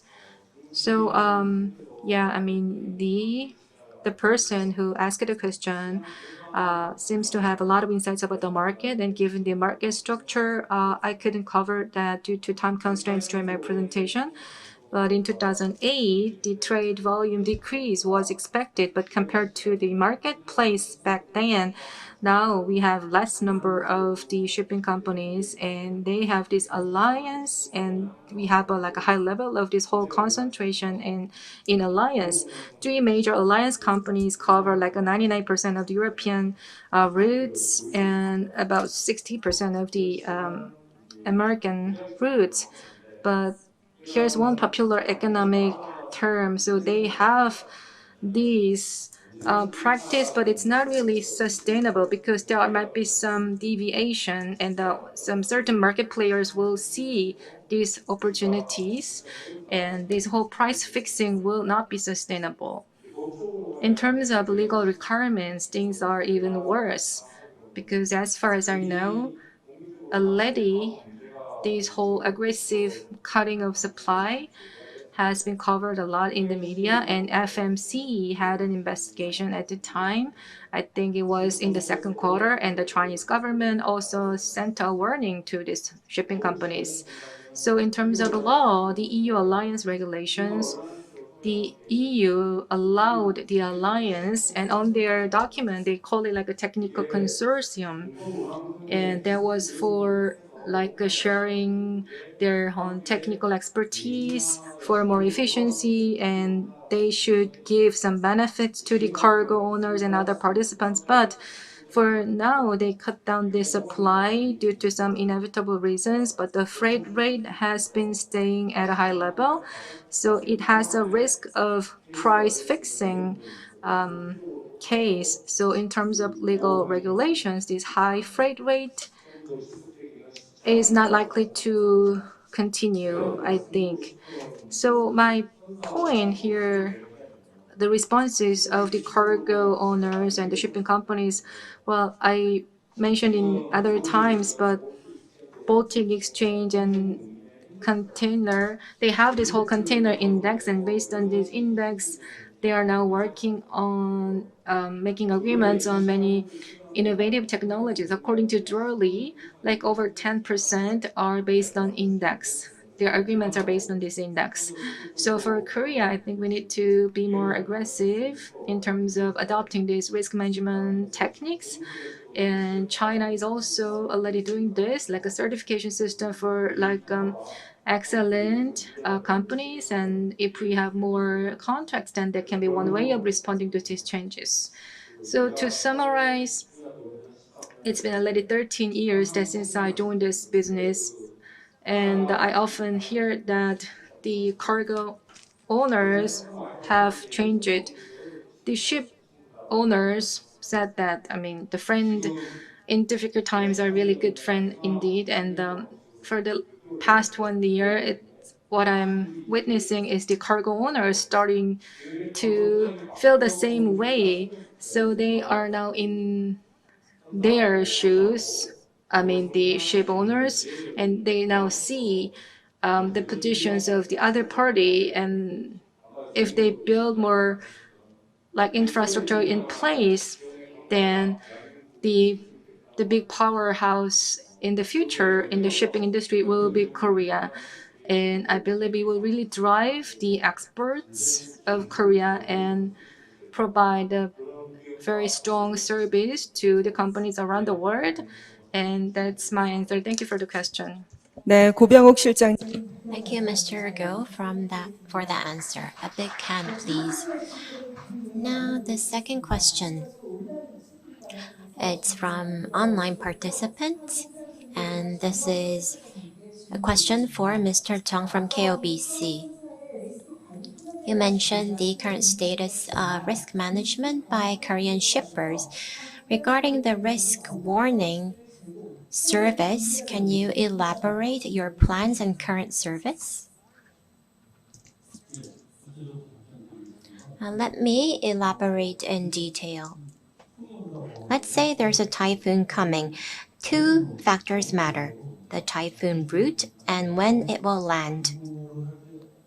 And when sounding a warning, you need to tell them which position is more dangerous. Are the lowlands more dangerous or other areas? And there are relevant indicators where we can use for predicting natural disasters. And there are very dangerous natural disasters that we can provide warning services to. And we have come up with a phased out warning system, such as Korea responding to COVID. And we are providing measured or quantifiable data from next year. Thank you for that answer. It's a phased out service and quantified system starting next year. Thank you for these questions. As I have mentioned, those who ask questions will be given a chance to win drinks, coffee, and cake. I ask for your active participation. Let's give a big hand once again to the three speakers. With this, we are closing the first session and move on to the second session right away. In the second session, we are going to talk about the plan for maritime shipping and logistics in post-pandemic. 연사님을 The first speaker of session 2 is I will talk about the global port industry in the age of COVID-19 pandemics. President Han Chul-hwan of the Korea Port Economic Association. Please welcome him with a big round of applause. 네, Good afternoon. I am President Han Chul-hwan of the Korea Port Economic Association. It's raining today and very windy. And thank you for coming to this event. And we are having this afternoon session, and I think the whole atmosphere is a bit loose and happy. Well, it's not my own responsibility, but I will make a presentation very speedily. And my presentation is, as you can see here, is the global port industry in the age of COVID-19 pandemics. As you may know well, logistics is a derived demand and it is affected by the global economy and the changes in the global trade and global supply chain. So I will tell you about how this maritime and the shipping and port industry will change, because they are also affected by these derived demands. So these are the contents. I will talk about the impact on the world economy, global supply chain, and the shipping industry, port industry, and implications. So I think about the COVID-19 stats. It's been already covered by other speakers. This is from Johns Hopkins University. They have this real-time data shared worldwide for each country and the global cases and the number of deaths for each country. And this whole COVID-19, there are different phases. And as Mr. Hoffman mentioned, what's noteworthy here is that they had this shock wave on both sides of supply and demand. So the phase one is from January to March this year in Wuhan, China. We had this breakout of the virus, and the supply chain in China collapsed due to lockdown. And in terms of demand, the masks or other essential goods, their demand soared. And from middle of March to May, that is the phase two. So the shutdown in China spread into the other countries in the world, and there were restrictions imposed on travels and tourism. In the phase three, the COVID-19 situation started to get better, and in many countries, they eased the restrictions. But in Brazil, India, and some emerging countries, they also had a soaring number of cases, and it caused uncertainty in terms of the economic recovery. So moving forward, we are not sure, and no one can be sure about what will happen to the COVID-19.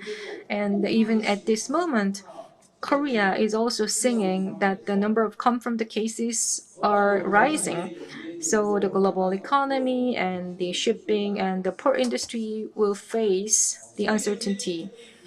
About the global economic outlook, given the impact of the COVID-19, I mean, that's been covered by other speakers, so I will just summarize. Last month, the IMF released their economic outlook numbers, and compared to their June outlook, the number or the forecast in October went down, and although the degree of the decrease was mild, and which is encouraging. And the WTO this month also released their projection with the negative 9.2%. And last week, UNCTAD also released their trade volume projection of the negative 4.4%, and next year it will go up to like a 4.7% next year. And there are differences across different countries. I think China is picking up faster than other countries, and that's the China and Korea and India. Compared to the European countries or America, we are on a better situation now, and the remote work and that is really going up. So the bandwidth or the internet connection and the masks are now in a higher demand, whereas the automobiles and the other things that's about transport are seeing the lower demand. So how this whole COVID-19 will affect the global supply chain? When we think about the global value chain, what is the difference from the GSC, which is the global supply chain? So global value chain is a network of global production. More than two countries produce the goods and services, and that is the global value chain. And global supply chain means the flow of the goods and services and the transports. So it's more about the flow. That is the supply chain. So with the COVID-19, how will the supply chain will be affected? The first one is the China decoupling.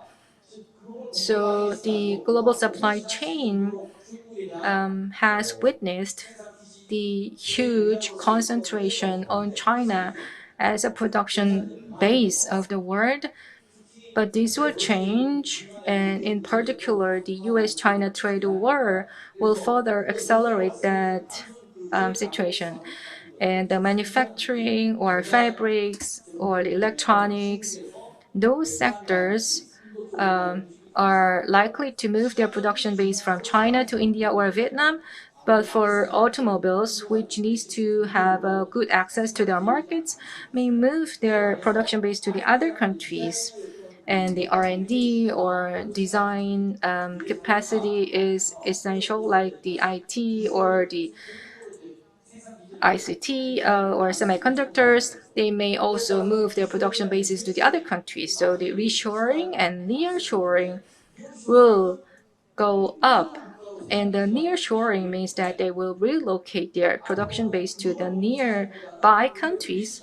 So regional value chain instead of the global value chain will emerge. And last Sunday, the largest scale of FTA,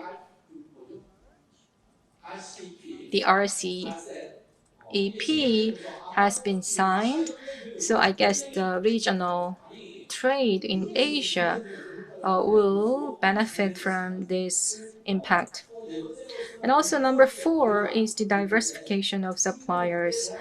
So the dependence on China will go down. So we will have a strategy of China plus one. For example, Vietnam, Indonesia, and the other countries will become one of the alternative production base to China. And also the global automobile industries like Toyota or Honda or Samsung Electronics are already pursuing this strategy. And also, in terms of the national security perspectives, the industrial policies will change, and this whole era of touchless or contactless services will be further accelerated. And let me tell you about this in further detail. So far, the global value chain or global supply chain has been based on the land cost or labor cost, and they focused on just saving the cost. But moving forward, due to the COVID-19, they will focus more on the robustness and resilience in terms of building their own supply chain. So offshoring will change to reshoring or nearshoring, and the just-in-time model (JIT) and the lean inventory approach will now change to more about like a just-in-case model, so that they can keep the inventory for just in case.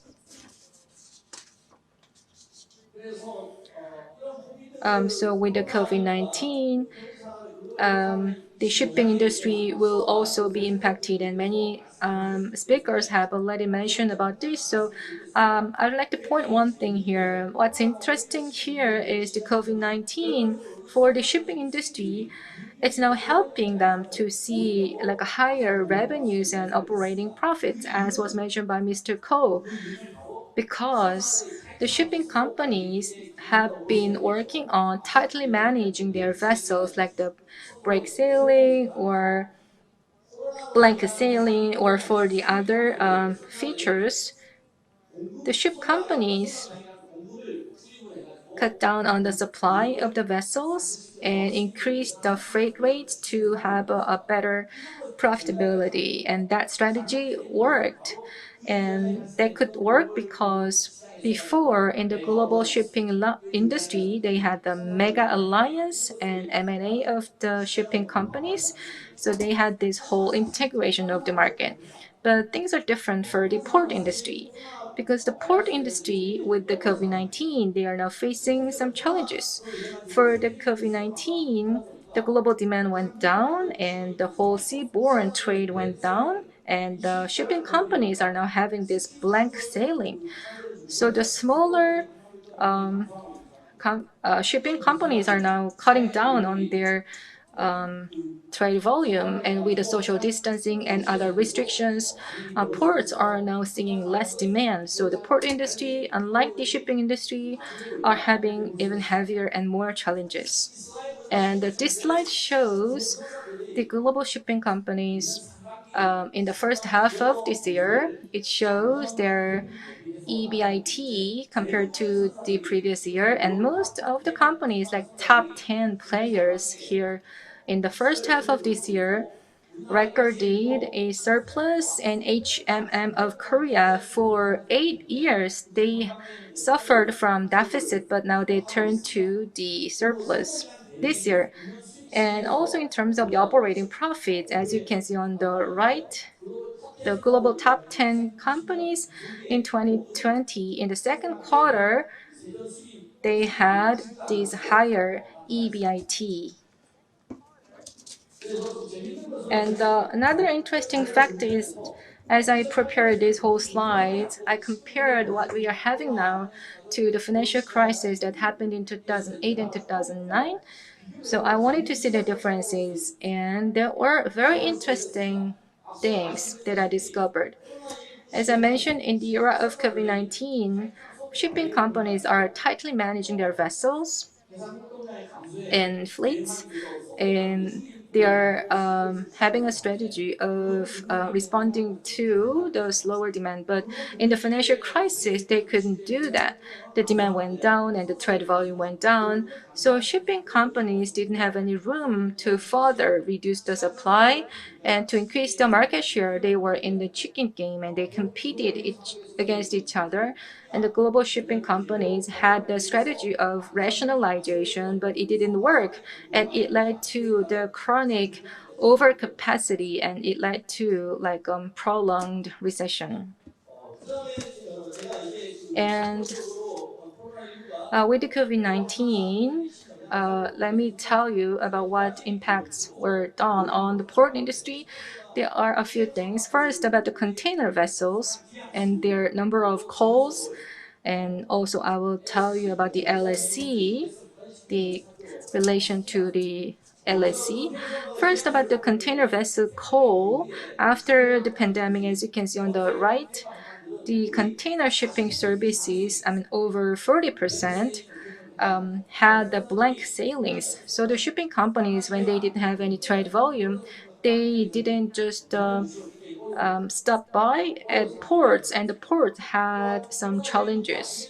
And during the COVID-19, super large vessels were still deployed, and HMM also have like a 10 fleets of 24,000 TEU. So for the port industry, the container vessels, the core size per vessel increased. So for the port, they had to handle the vessels in a very fast manner with a stronger capacity, and they had to build more efficient hinterland network to handle that. And next, let me tell you more about the liner shipping connectivity. As the Mr. Hoffman, the chief, mentioned, for the liner shipping connectivity, there are five elements. The number of the shipping services, the weekly port calls, and the shipping operations. So these are fed into this whole indicators, and there are differences across different regions, as you can see on the right, from Shanghai, Hong Kong, Busan, and these other Asian port cities. We can say that relatively, in terms of the LSC, the downward trend was not that strong, but for the European countries like the Rotterdam and the other port cities had a huge drop. Those who are in the America, things were different for the West Coast cities and the East Coast cities. LA was really hit hard, but New York and New Jersey, the ports there, were mildly affected.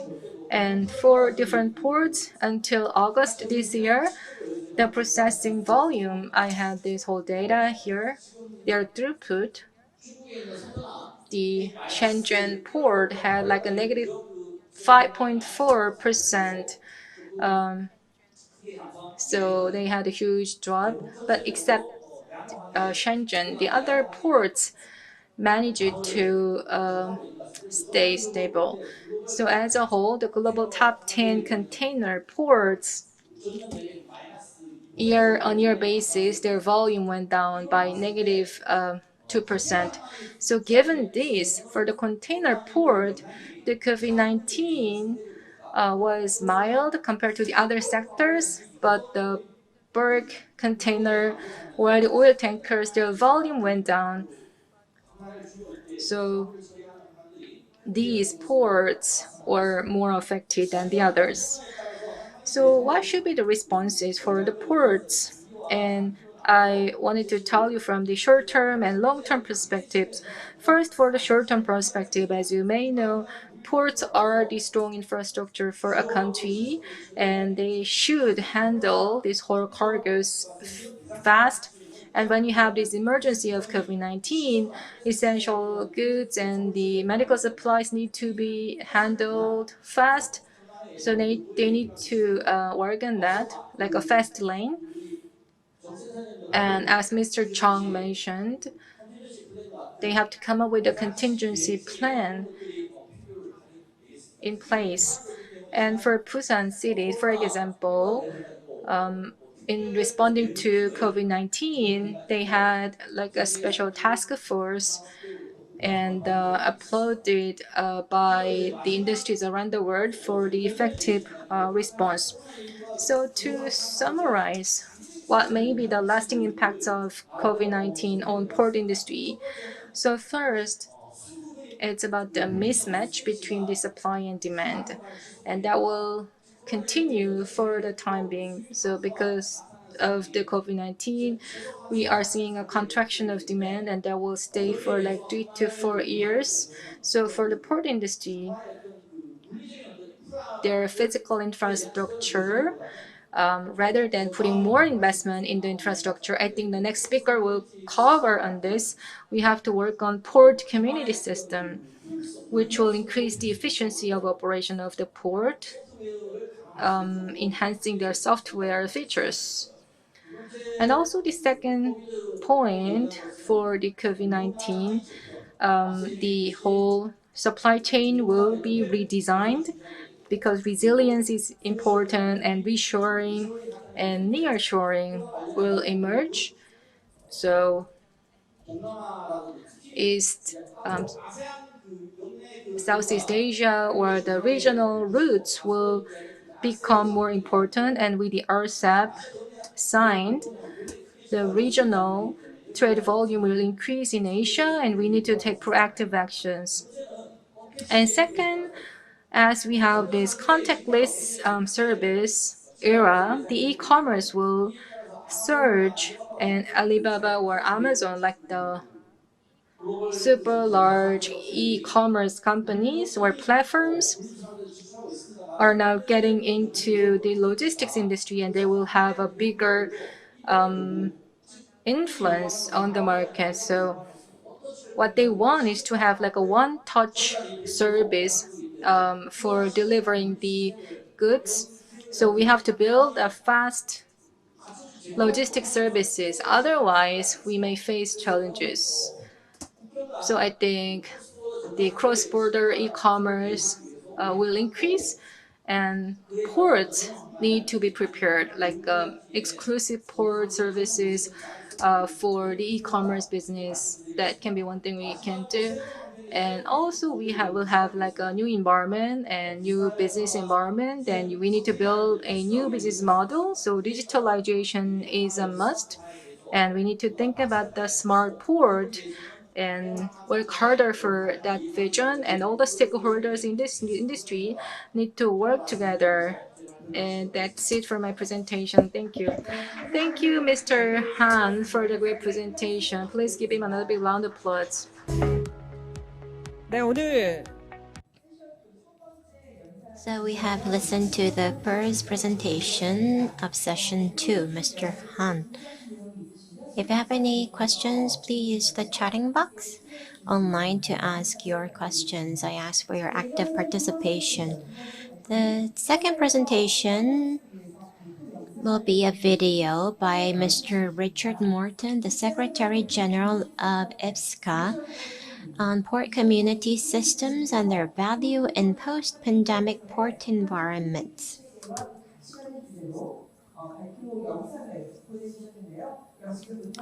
Let's watch the video. Good afternoon. My name is Richard Morton. I'm the Secretary General of the International Port Community Systems Association. Today, I'll be talking to you about port community systems and the impact of the post-pandemic world in the ports environment.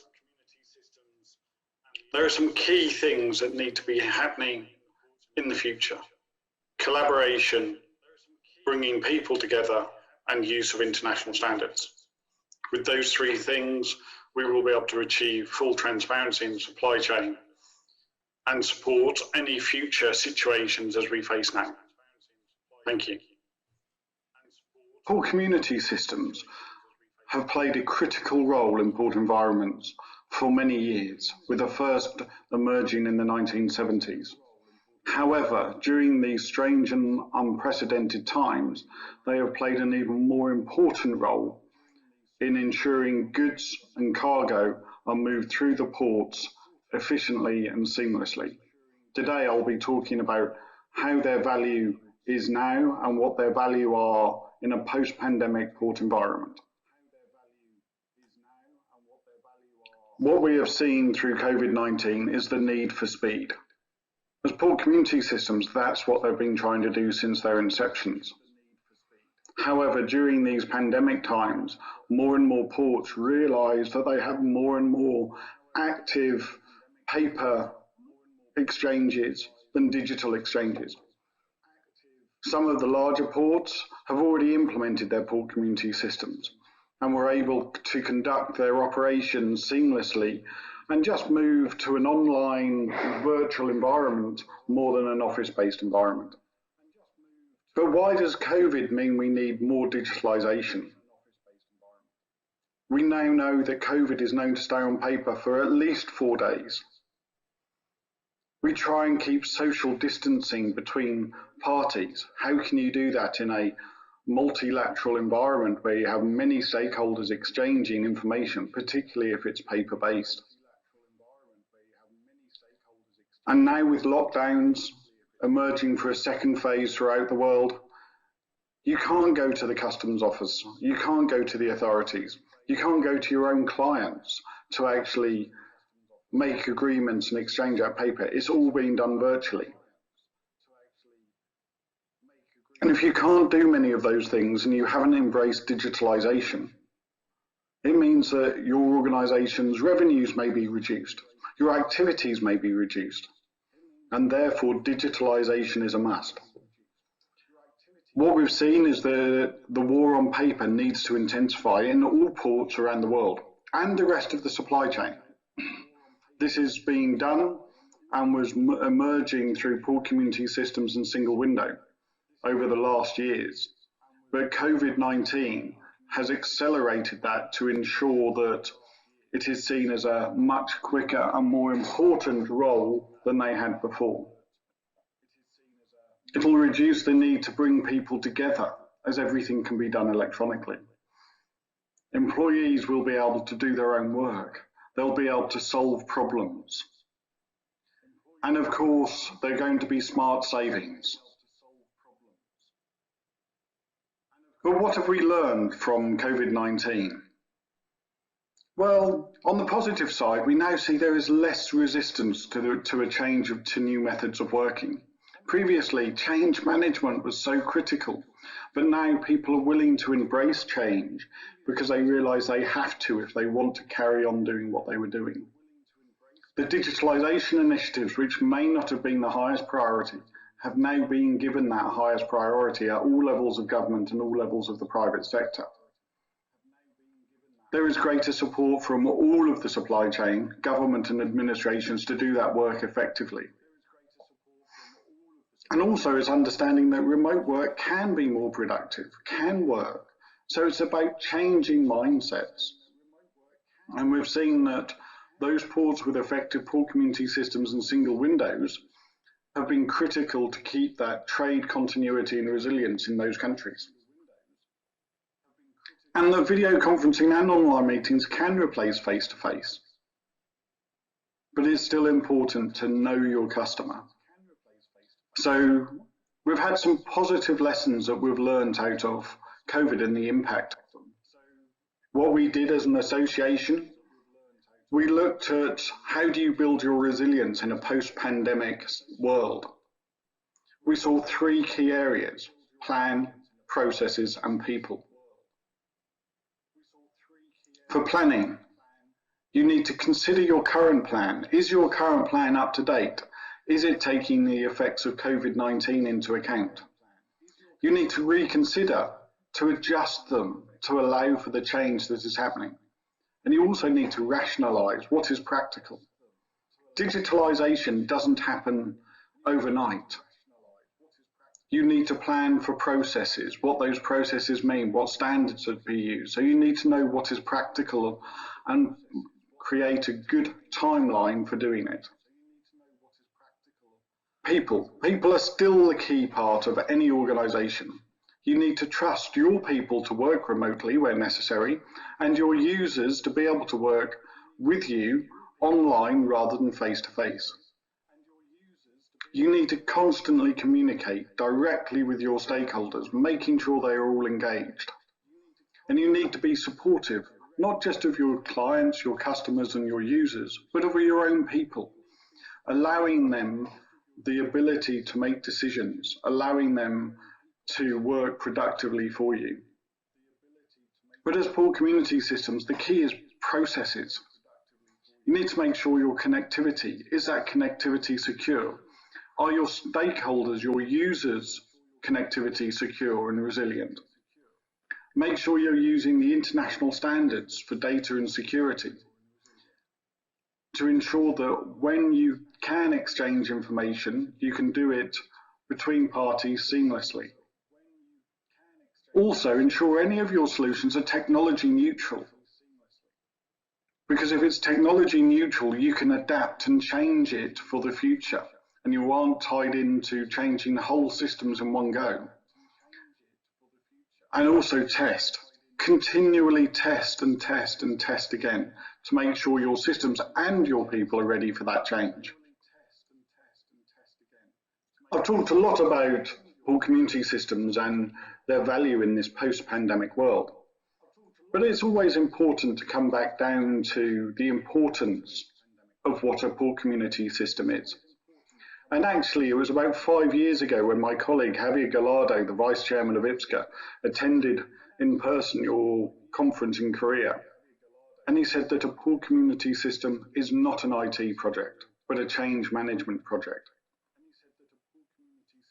A port community system is a neutral and open electronic platform, enabling intelligent and secure exchange of information between all stakeholders in order to support the current and future positions of all of the sea and airport communities. It helps optimize, manage and automate port and logistics processes through a single submission of data, connecting not the ports with other logistics chains, rail, road, and also feeder vessels moving from your port to other local ports. The key part of a port community system is that it is a trusted third party. So what you see on the screen now is a typical example of a port community system. But let's be clear, a port community system isn't about installing one system for everybody. It's about connecting people, making sure that new and existing systems can talk to each other. It's process driven. We hear a lot about big data and what the value of it, but data is only as important as the process that it is managing. You may have all the data for a customs declaration, but you still have to submit that customs declaration to the customs authority. And that is the process that that data is being used for. So port community systems focus on the processes, whether they be gate in, gate out of a port, whether they be customs processes, whether they be information on where the container is.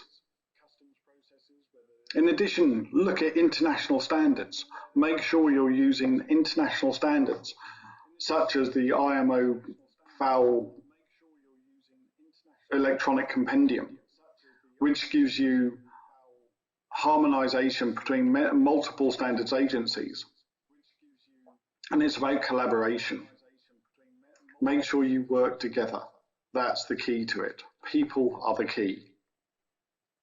But let's be clear, there are some differences. What we see as an association is that port community systems focus generally on cargo and matching logistics flows. It's about business to business to government, and government to business processes and interfaces. And they interface with the single window. You then have maritime and port single windows, which tend to focus on the regulatory requirements of port, including IMO FOUL. And it's much more about the trade submitting information for regulatory purposes for entry and exit of vessels into a port. And you then have a national single window, the collaborative environment of bringing together public administrations to ensure traders only have to submit information once. Don't see these as separate, see them all as working together and combining together to make sure that cargo trade flows easily port to port and cross border. What we have seen over the last years is that port community systems aren't a revolution, they're an evolution. They started in the late 1970s, focusing on collaboration. They use common standards, but at a local level. At that time, sharing information electronically was unusual, so they had to develop their own standards. Then moving into the early 2000s, what you saw was development of international standards, World Customs Organization data model, UN CFACT, EDIFACT, EDI messaging. And then you have the authentication of who is there, who is the user, how you prove the user is there. So the PCSs emerged and now they stabilized. And then since 2000, what we've seen is a global growth of port community systems as more and more ports recognize the need to exchange information electronically. This led to an evolution of the data exchange platforms, and then single window emerging, and standards harmonization, and the technology made it more possible for ports to implement these types of systems. Where are we now in the future? Technology advancements and intelligence are key to the future of port community systems, and more importantly, the efficient movement of goods through ports. There will be post-COVID-19 opportunities to expand that to further and further parts of the logistics supply chain.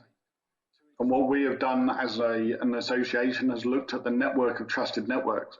How can we connect ports, port community systems, and single windows around the world, allowing them to maintain their own models, structure, governance, and business models so that they can share data that is needed to be shared for the global supply chain.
I mentioned the network of trusted networks, and I thought it's worthwhile that we see this as a post-pandemic network, which will help that transparency in the supply chain.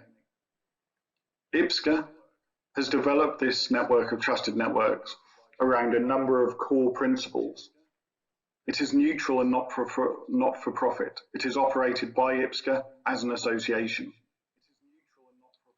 Think of it as a governance platform. It's governing how platforms speak to each other. Again, our focus is about platform to platform, and it is up to those platforms to use the information they can share for their users. And again, the technology is there to do that, but the problem is the contractual flows. When you try and share information cross-border and port to port, you're working in different regulatory environments, different legal environments, if they're in different countries. So what we have done through our network of trusted networks, have a structured contractual flow of information about what data can be shared, who it can be shared with. We have electronic fee negotiation, so that once you've agreed that you can share that data through our structured contracts, you can agree the data fee for that. And once that's agreed between two platforms, there's a digital handshake. And all the time, these platforms are using standardized APIs in order to share those interfaces between the platforms. Why do you need a central enabling node governance platform? It's to do all of those things. It also is encrypted. The data that goes between each of the platforms is encrypted. We as a platform would never see it. We don't need to see it. We just know a transaction has taken place. And as I said before, port community systems do local authentication. They know their users better than anybody else, and therefore they can authenticate those users at that local level.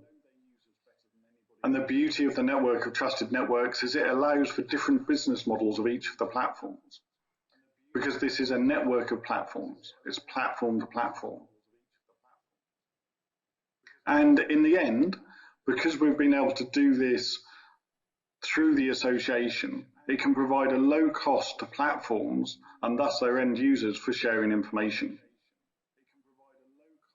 As of the 19th of November, we have 2 APIs ready. More will follow, depending on the needs of the end user. We have port call information, cargo status, which will be able to give you live, accurate data of where your goods are and what status they are in the ports. 15 countries, 42 seaports and 10 airports are currently participating. We expect in 2021 for that to expand. But why us as an association? Well, the International Port Community Systems Association is a community of communities. We have 50 members operating in over 50 countries. What does that mean? It means that we have members operating in excess of 500 seaports, airports, inland terminals and border crossings around the world. Who is IPSCA and who are our members? They're the port community system operators, the single window operators, the sea and airport authorities. And when we talk about operators, it's not just the software supplier, it's the actual operator of the system. We have government agencies from around the world as members with their single windows. We have private companies that operate port community systems. And we have port authorities and airport authorities that are members who are looking to see and share their experience and knowledge with others. Our members have in excess of 1.5 million users around the world. That equates to 50 billion messages or exchanges a year, if not more. And that's about 500 million TEUs, 20 billion tons of cargo going through our members' systems on an annual basis. As you can see, we have a global presence from our membership, ranging from the smallest member, Port St. Martin in the Caribbean, through to some of the larger members, such as the Chinese National Logistics Platform, Lodging, and a number of the major ports in Europe. So what you will see is a global network emerging of these platforms sharing and exchanging information. But who are we? As I said, we have members who are port community system and cargo community system operators, single window operators, sea and airport authorities. But within that, we focus around a number of areas. One of those is the Protect Group, which developed and supported the electronic reporting required by port authorities since the 1990s. As of January of this year, it integrated into IPSCA and is classed as a group within IPSCA, and it develops and maintains new messages and supports the international standards that are being developed. But how do we communicate with our members? We do that through our IPSCA community, our own bespoke social media network, which is critical in this post-pandemic situation. Being able to communicate effectively, simply, is critical. And finally, as I've mentioned, our trusted and neutral global exchange initiative, our network of trusted networks. Thank you for your time. And if you do have any questions, please do not hesitate to answer them directly via email to me. I'll be more than happy to hear from you and answer any questions you may have. Thank you, and enjoy the rest of the conference. The world of ports and logistics has changed forever with the COVID-19 pandemic. Digitalization is now at the forefront of activities within that industry. It is important not just for the industry, but for everybody in the world to ensure that there is a digitally connected supply chain to make sure that essential goods and services are able to be provided around the globe. As IPSCA, we try to do this through networking our members and sharing and exchanging information using international standards. But the key thing behind any collaboration are people.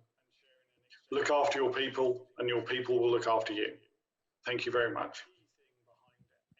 네, 여러분 큰 박수 부탁드리겠습니다. A big round of applause.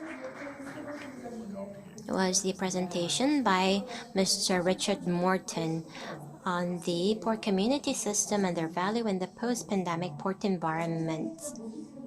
Unfortunately, we could not have him here today, but thank you once again for preparing this video.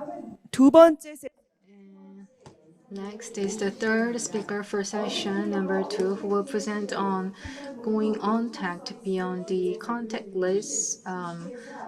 CEO Nam Young-soo of Value Link will present. So please welcome him with a big round of applause.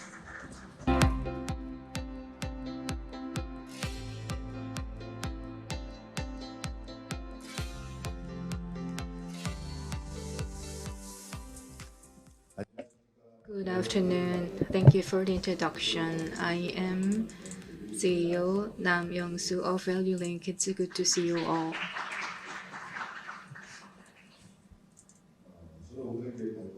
My presentation has 3 different topics, Chapter 1 and Chapter 2. I think many speakers have already covered, so I'll focus on Chapter 3.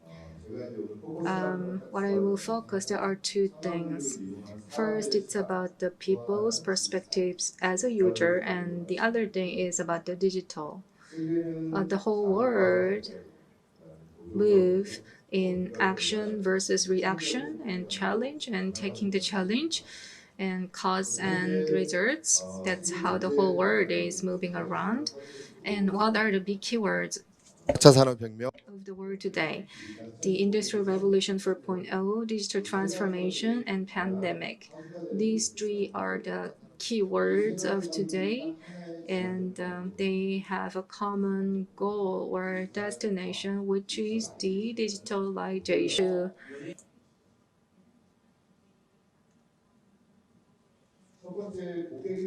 First, when you look at changes as a customer, the manufacturing and logistics business have made a strong progress. And as you can see here, the logistics are now getting emerged and O2O and O4O, and they keep evolving.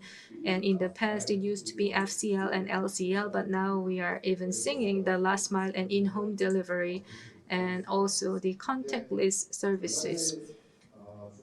And also in China, they had their own festival, and from their own this festival, they had like 84 trillion ones of the shopping spree from Alibaba.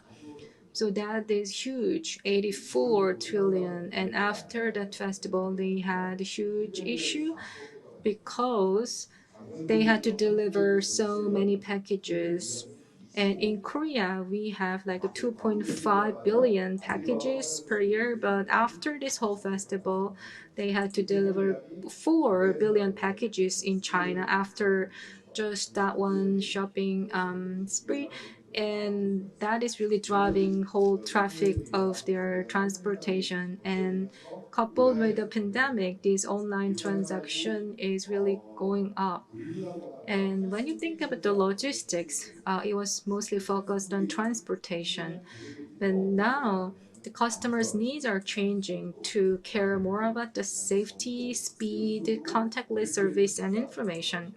These are the changing needs of our customers today. And moving on to the shipping industry, the freight cost is going up, and I think the whole conditions are not really right for that now. When you look at the red and blue lines, the supply is really over exceeding the demand.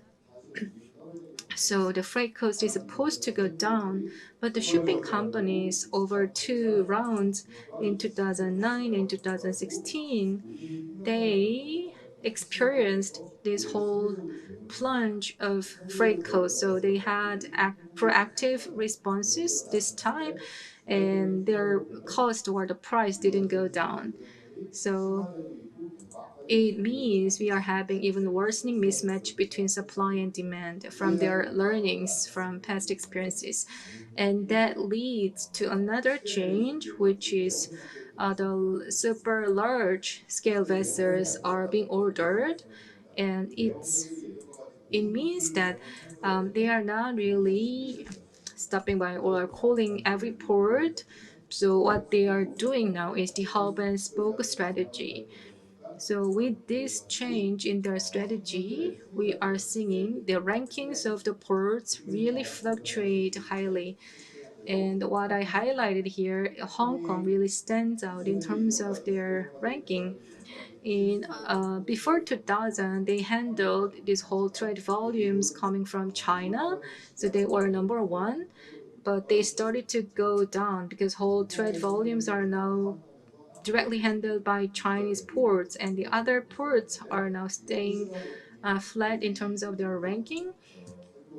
But these are like the major hub ports that can be sustained, and the Busan port has a very good location, and that is the last port of Asia that really bonds to the US, and Singapore is also one of them. So it has a very strong potential to further grow into a hub port. But this whole dynamic starts to change.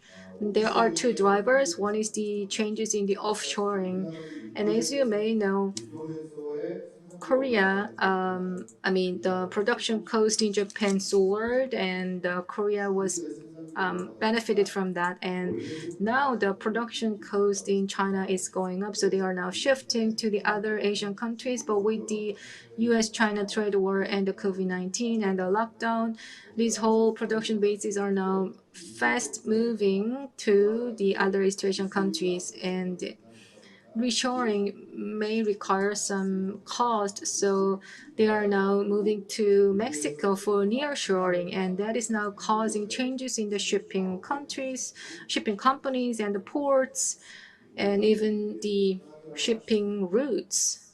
So that's the current status, and COVID-19 is now sweeping the world. So is it going to be the last pandemic that we will see? No, because around the world, when you look at the world history, we had a few pandemics. And recently, it's been like every 6 years, it was like the avian influenza or Hong Kong flu or H1N1 and 6 years. So that's the pandemic cycle. So COVID-19 will not be the last pandemic, and another pandemic may come. So it means we are now seeing changes in our way of life and the way of working, like a smart working or online consumption and or e-commerce and smart factory. And that is really accelerating the changes of digital economy. And digitalization is driven by demographic changes and also by the Industrial Revolution 4.0, and the pandemic even further accelerated the changes. So in terms of the logistics service, what are the impacts of pandemic? It brought about huge and significant changes to which we could not be really ready for. So it means that we have these restrictions in terms of moving to the other places. We had the World War and the other huge crisis, but there was no time in human history that we could not really move to the other countries, whether it's a land route or by shipping. And this whole lockdown was eased in July. But if we didn't do that, some countries might have had a shortage of products and a huge inflation. And the second one is that people were not allowed to move freely, and that is also having an impact on the transportation and the economy. And that means that whole supply chain is now broken down. All the logistics companies and manufacturing companies are now thinking about what kind of supply chain we need to have in the future. And then here's another question. We have this contact list and the contact services. So contact is what I was requested to present on, and it's not really an economic term, but contactless service means it's kind of the extraordinary situation where online and offline services exist together. And contact, by that I mean it's kind of like an ordinary life and a routine life where we have a lot of digital services. In the past, online business was not a big thing for those who are in the 60s and 70s, but now they are a big user of online shopping and the online banking services. And the digital media service usage is also changing as well. So, driven by the needs, people are now using smartphones and social media services as they enjoy these different types of services. And our daily life, how it will change in the era of contactless services, shopping, work, education, travel, healthcare, leisure, financial services, and marketing, and everything will change. So that's for our daily life. But my question now is about the logistics service. Because the logistics is, I mean, you can get the data from online and give the or conduct the transactions, but the actual products or the goods needs to be transported offline. So how can you maintain this offline operation will be the key to sustain your online logistics business. And in the future, our life will become contactless, and then we can see these changes. For example, AI speakers. In Korea, we have some services like Siri and others. And these AI speakers can do anything for you. You don't need to turn on anything, and you just say something that you want and give the orders. Then on the cloud, they will get this data and give things that we want. And maybe in the future, you would ask your personal assistant, like, I want to buy a TV, and Samsung's TV is a good one, so I already give you this whole credit card information. Then this whole assistant or the AI system will tell you, yes, okay, I will order a TV for you.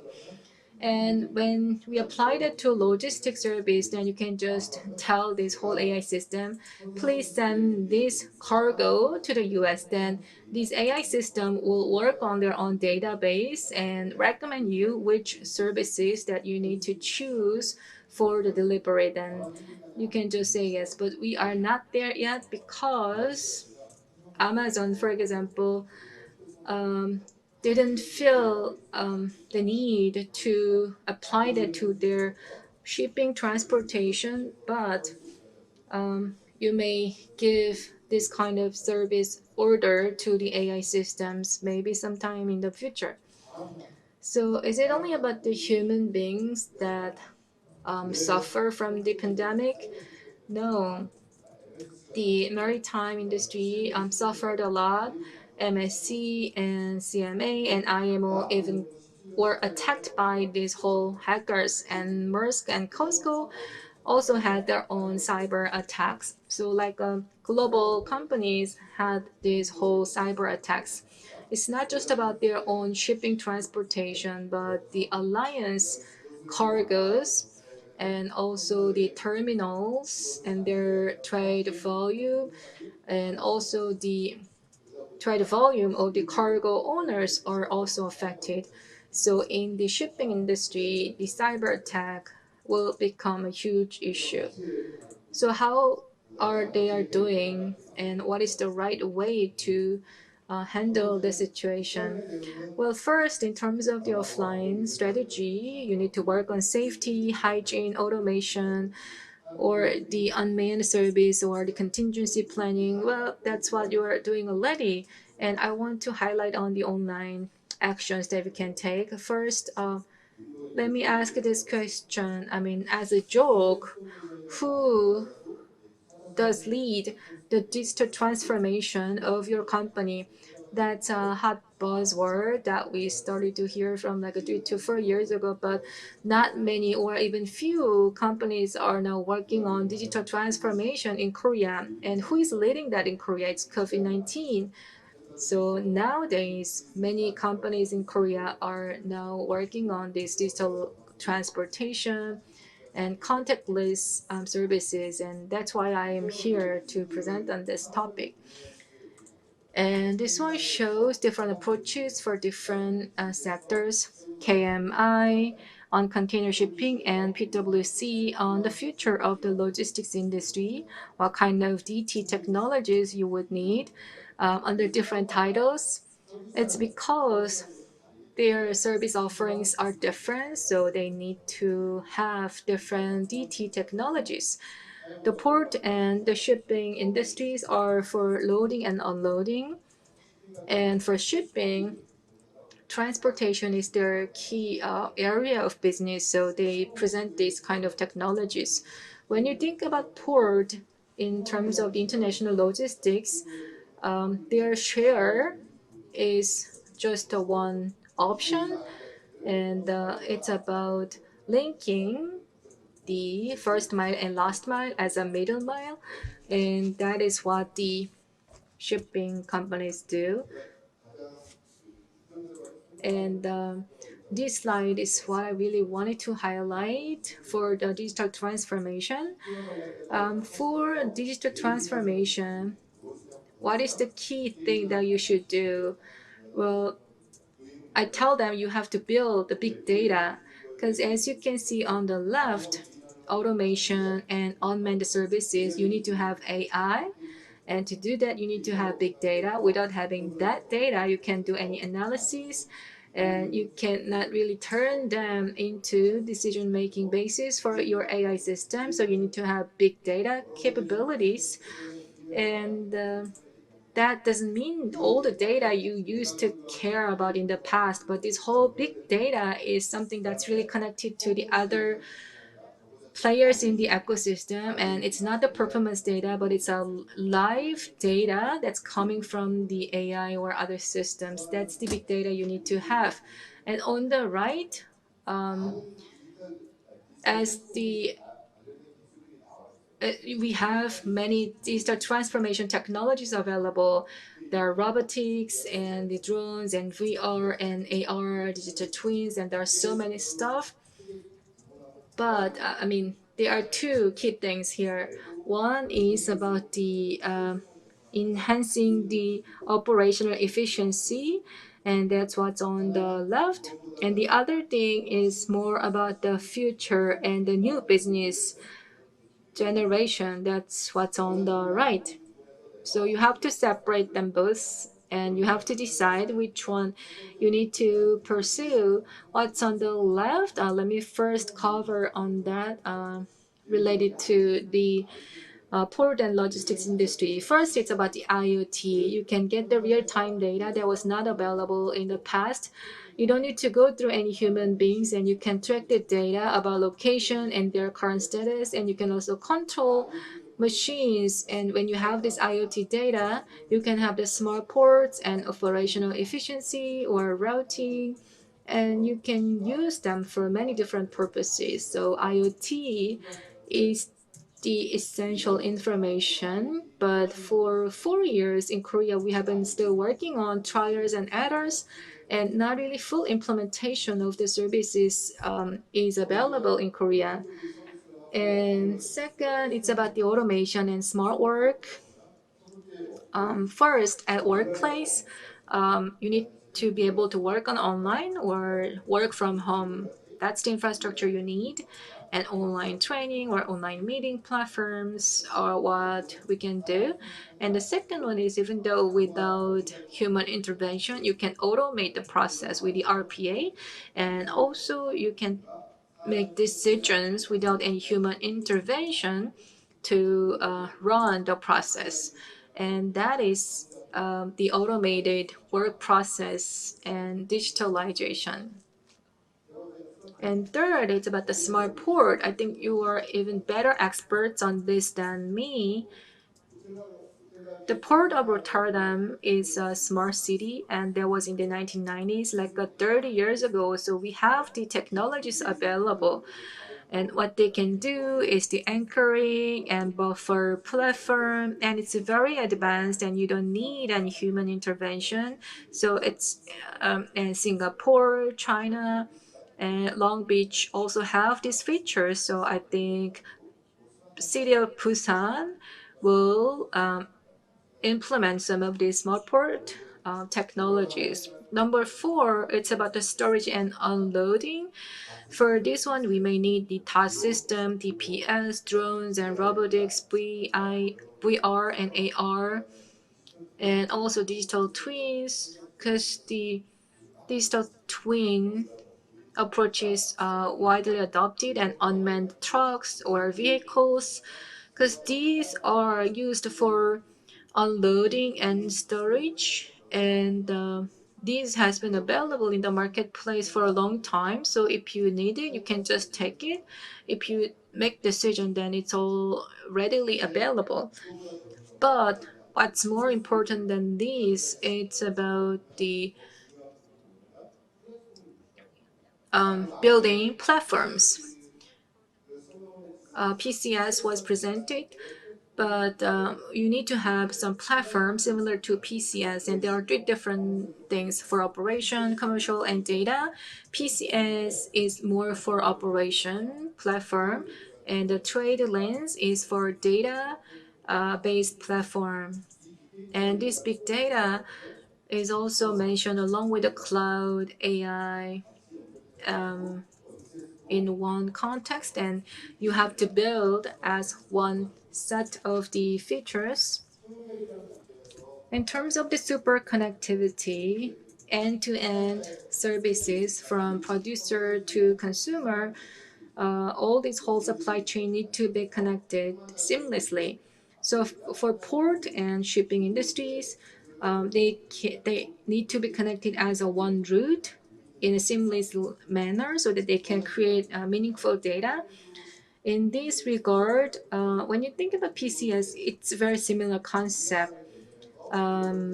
Locally, you can build this model for terminals and the cargo owners and shipping companies and others. And when you build that and when you are connected with the other countries' platforms, then you can have PCS. So this kind of platform, I think, needs to be built in the port and shipping industries. And the Ministry of the Oceans and Fisheries are having this task force working on smart maritime logistics project. And the port authority or terminal operators can be involved together to build this whole integrated platform. And I understand that they will start to implement this at a working level starting next year. And then you can have this whole chain, like the I think Musk Trade Lens will present on this one in next session. So with the blockchain technology, they will get connected and the data will be put on the cloud. But the issue is that we have many good advantages of the blockchain technology, like decentralization, this digital continuity and ledger. But so and we have these benefits, but these are for the public blockchain technologies. But Maersk and the others top players are now working on this private blockchain. So the hub is owned by the Musk Trade Lands, and they put their data on their platform. So data is now being centralized on the Musk Trade Lands platform. So what should we do as logistics companies? Shipping companies are already there. They are now working on the end-to-end services, and many retailers and the manufacturing companies are joining this whole market. So what are the strategy for the logistics companies? You have to think about the transformation strategy. TradeLens is a blockchain platform, and it's also a data platform. And when you have this data connected and end-to-end services, about 65% of the shipping companies agreed to be a part of it. So it's 65% of the global trade volume. They are supposed to join that. If like top 10 market players join, then they will have like 85%. Then they will not need to see Drewry report because all the data is there and the freight cost data is also there. So it means they will have a really strong and powerful company with all the data. And with the sales data of Amazon, they built cloud services. And when they have this 85% of the global trade volume, then they will become another IT company with powerful data. But what's interesting is that IATA, for that, the cargo owners don't collect the money directly because they pay the money to association and they have this payment and settlement services, and that's how they get the money. And they can do that because the user and the service provider have this data so the system can work, but trade lanes have this whole end-to-end data, which means if you just add the fintech technology to this database, then you can become very powerful. Without providing all these receivables and payables data, you can get this whole data, and that's one big competitiveness for the trade lanes.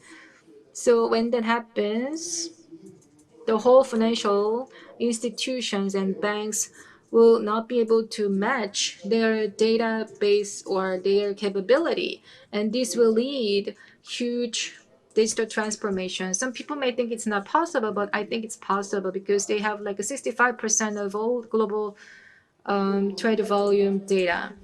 And already there are some companies who are doing this, like a Ping Pong Payoneer are the examples of such business models on the Amazon. They are paying the money to sellers, and cost is also another one.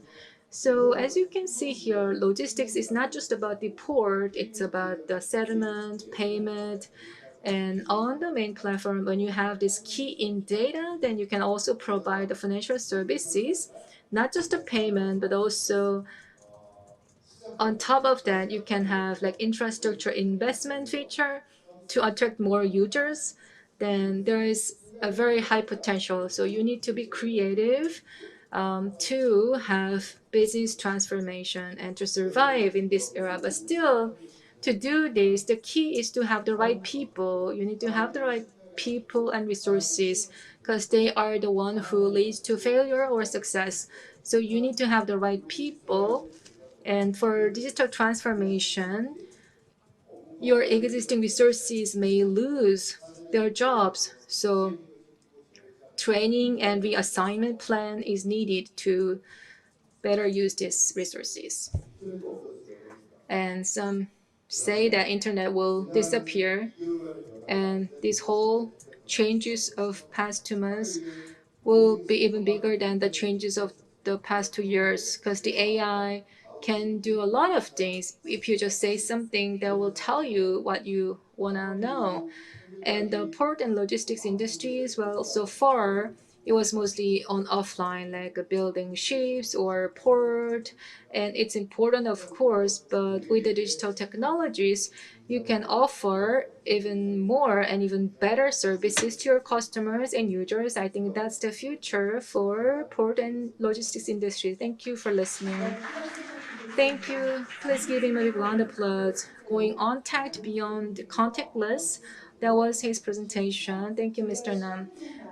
We are now running out of time, so we will skip the Q&A and we will have Q&A after session 3 because I think we are having these long sessions. Now it's 5. We will take like a 10-minute break and we will come back at 5:10 to have session 3, the last session of today. And the Q&A for session 2 will be covered after the session 3. Thank you.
네, 잠시 안내 말씀드리겠습니다. 잠시 후부터 In a few minutes, we will start the session 3 of the International Conference of Shipping and Logistics 2020.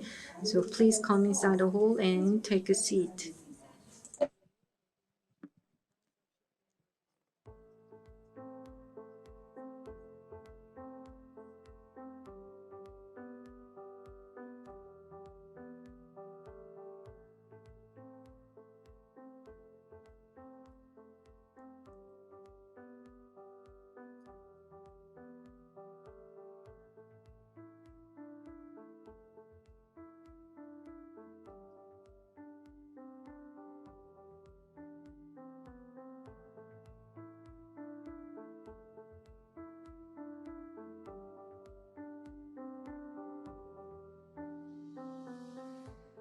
네, 그럼 지금부터 세 번째 세션을 We will start the session 3. This session, we also have 3 different speakers, and they will talk about the response and plan for post-pandemic by sector. The first speaker 한국 선주상호 보험조합 He is Mr. Song Jae-mo, the CEO of Korea Shipowners Mutual Protection and Indemnity Association. He will talk about conflict and insurance in maritime transport due to COVID-19.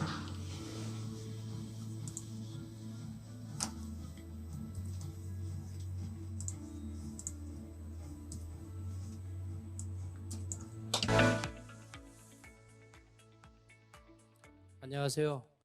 Good afternoon. My name is Song Jae-mo. I'm from Korea P&I. Today I'm going to talk about the conflict and insurance in maritime transport due to COVID-19.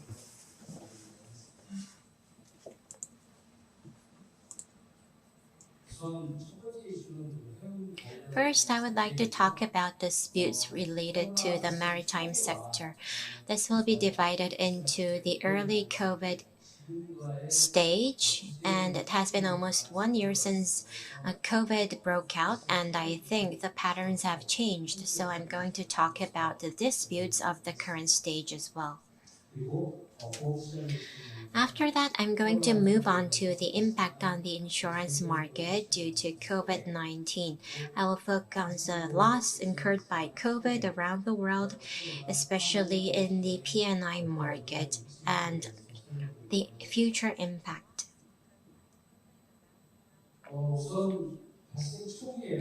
In the early stages of COVID-19, COVID was limited to the area of China.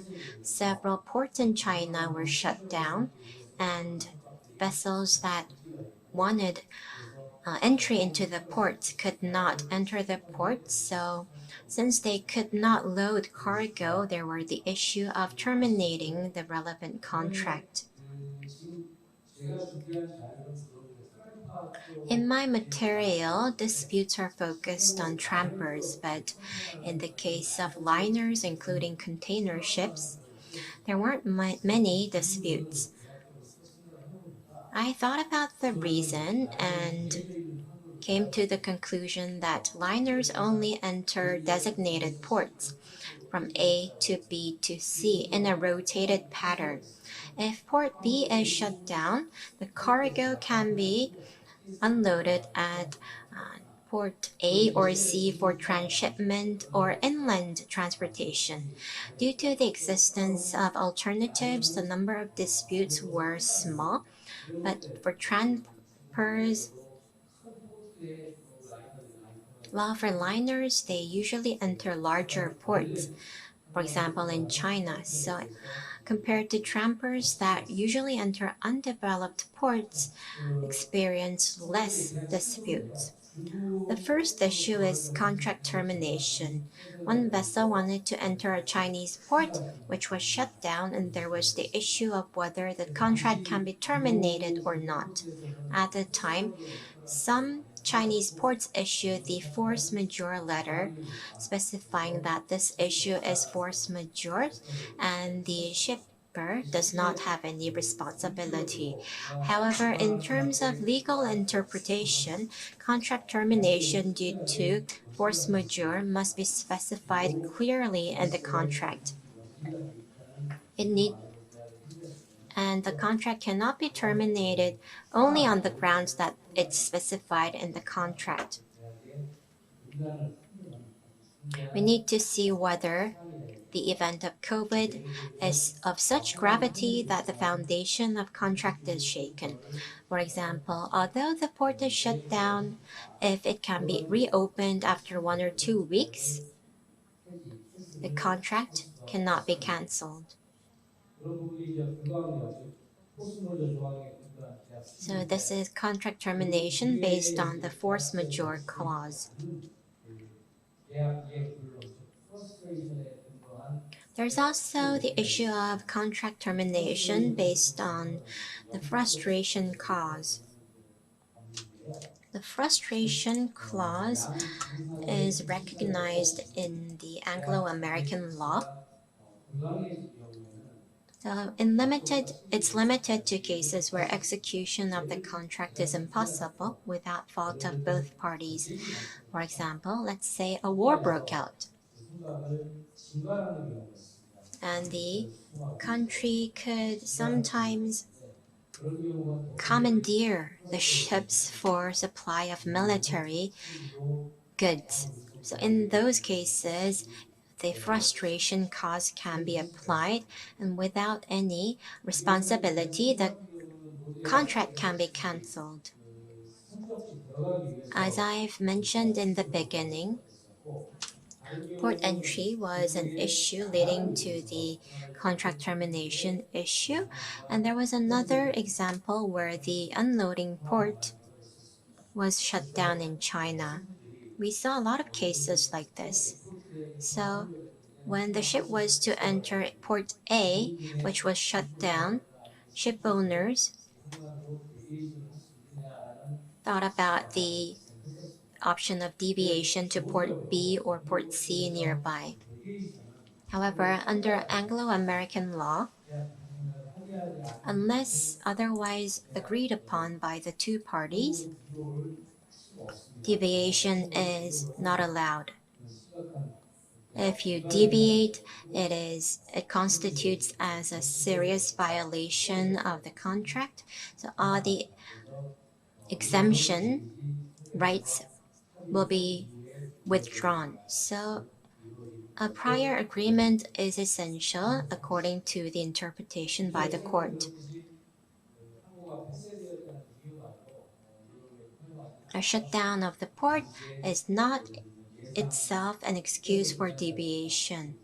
Deviation must be prudently decided by considering the expected shutdown period and scope of deviation and economic feasibility. In most cases, courts strictly interpret this clause. So there aren't many cases where a deviation is justified. When you look at the Hague-Visby rule, there are two exceptions where a deviation is permitted. The first is a deviation due to rescue of life and property. The second is any reasonable deviation, which also is interpreted by the court as emergency. For instance, the landing of a typhoon, where the vessels are forced to evacuate or escape. Or let's say a motor has failed and the vessel needs repair in a nearby port. So unless it's an emergency, deviation is not allowed. However, in the COVID pandemic, there weren't these issues with container ships because liners such as containers have a lot of different provisions in the terms at the back of the bill. For example, where's a damage, or if the seafarer is ill, if there's an emergency deviation, is allowed as specified in the back of the BL. So liners easily decided to deviate under these circumstances.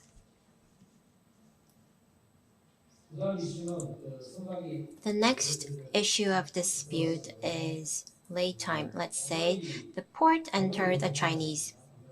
vessel entered a Chinese port, and they will have to go through quarantine, especially due to COVID-19.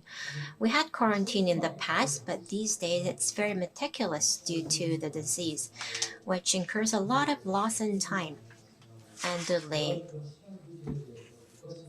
Then who takes responsibility for this late time? That was one of the issues. In the case of liners, because they are transporting cargo, the ship owner takes responsibility.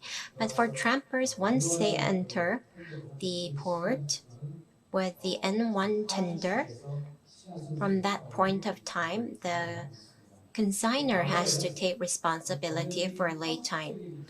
Well, in the past, the quarantine procedures were only formal, so there weren't substantial late time due to quarantine.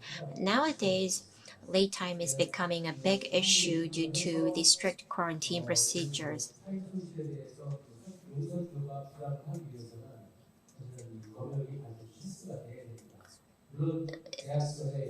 The quarantine must be completed for the charter party to take responsibility for late time. There's a with-pon clause. It's whether in free or partake or not. Unless there is a special provision that the charter party takes responsibility, the responsibility for late time can be passed on to the consigner.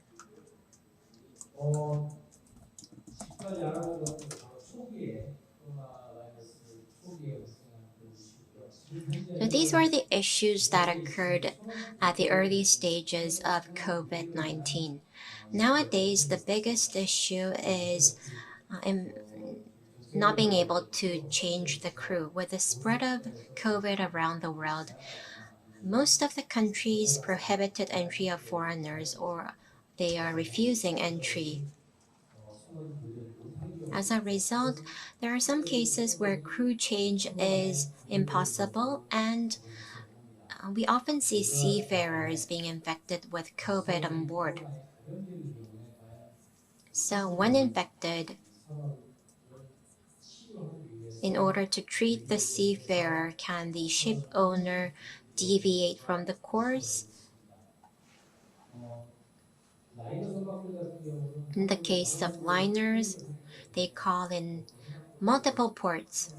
So they could have the seafarer off the ship at one of those ports. But if you're a tramper moving between Busan and LA, they cannot call in other ports.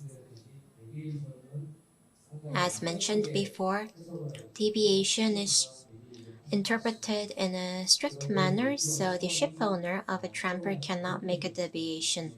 However, infection of a seafarer, treating them is a part of rescuing life, so I believe that the court will allow deviation in this case. So if a ship has deviated from course to treat a seafarer, there's deviation and also lay time. And most of these costs or lay time due to seafarers is borne by the ship owner.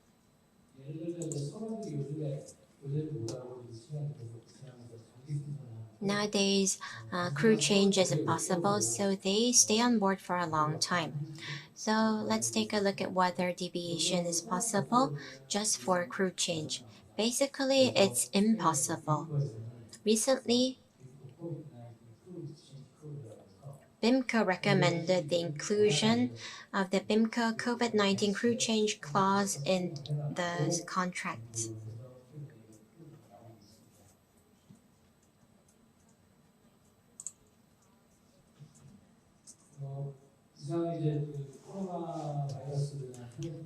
I've touched upon the kind of disputes arising from COVID-19. Now let's take a look at the losses incurred by COVID-19 in the P&I market. It cannot be accurate, but losses due to COVID is estimated at around $200 billion. And around $100 billion is the claim loss, and another $100 billion is estimated to be investment loss. If COVID is prolonged, the amount of loss will exceed $200 billion and increase. In the P&I insurance market, the losses has not been that large, but around 100 cruise ships around the world are known to be laid up. As you know, cruise ships are very expensive. They're around $400 million per ship. So if it's 100 cruise ships, it's around $40 billion to $50 billion, which is very undesirable. Fortunately, there weren't many incidents regarding P&I. Early this year in Japan, the Diamond Princess could not be entered into a Japanese port, which was a big controversy, and there were two other incidents of a similar nature. So, according to report, the P&I pool claim is around $50 million to $60 million, which is not that large. So I don't think there would be a huge problem with this. Rather, the impact on the P&I market mostly comes from the loss of $200 billion. As a result, the insurance market has been contracting, and reinsurers are moving toward the position to exclude the loss from COVID-19 from warranty. Now let's talk about P&I warranty. Cost of seafarers test or quarantine due to COVID before boarding is part of enhanced operation cost. Thus, it's excluded from warranty, but infection on board can be a part of warranty. So this was my presentation. Thank you very much. 네, 여러분 큰 박수 부탁드리겠습니다. Thank you. Please give him a big round of applause. Mr. Song from the Korea Shipowners Mutual Protection and Indemnity Association presented on the insurance and conflict in maritime transport due to COVID-19. If you have any questions, please put your questions on the chatting room.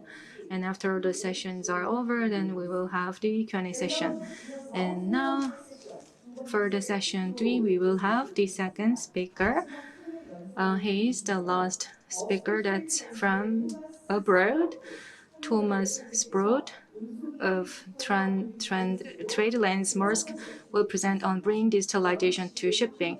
Let's see the presentation from video. Hi, welcome delegates to the International Conference for Maritime Logistics 2020, sponsored by the Ministry of Oceans and Fisheries. My name is Tom Sprout. I'm with TradeLens. TradeLens is an industry-neutral multi-carrier platform that's blockchain-enabled, focused on bringing digitization to our industry. Today's topic is about the impact of COVID and how it is accelerating the need for digitization in our industry. Good day to everyone and welcome again to the conference. Today I'm going to talk about how the impact of the pandemic is actually accelerating the need for digitization in our industry. I'm Tom Sprout. I'm with TradeLens. So first, explain what the TradeLens platform is all about. So TradeLens is built as an industry-neutral platform, multi-carrier platform.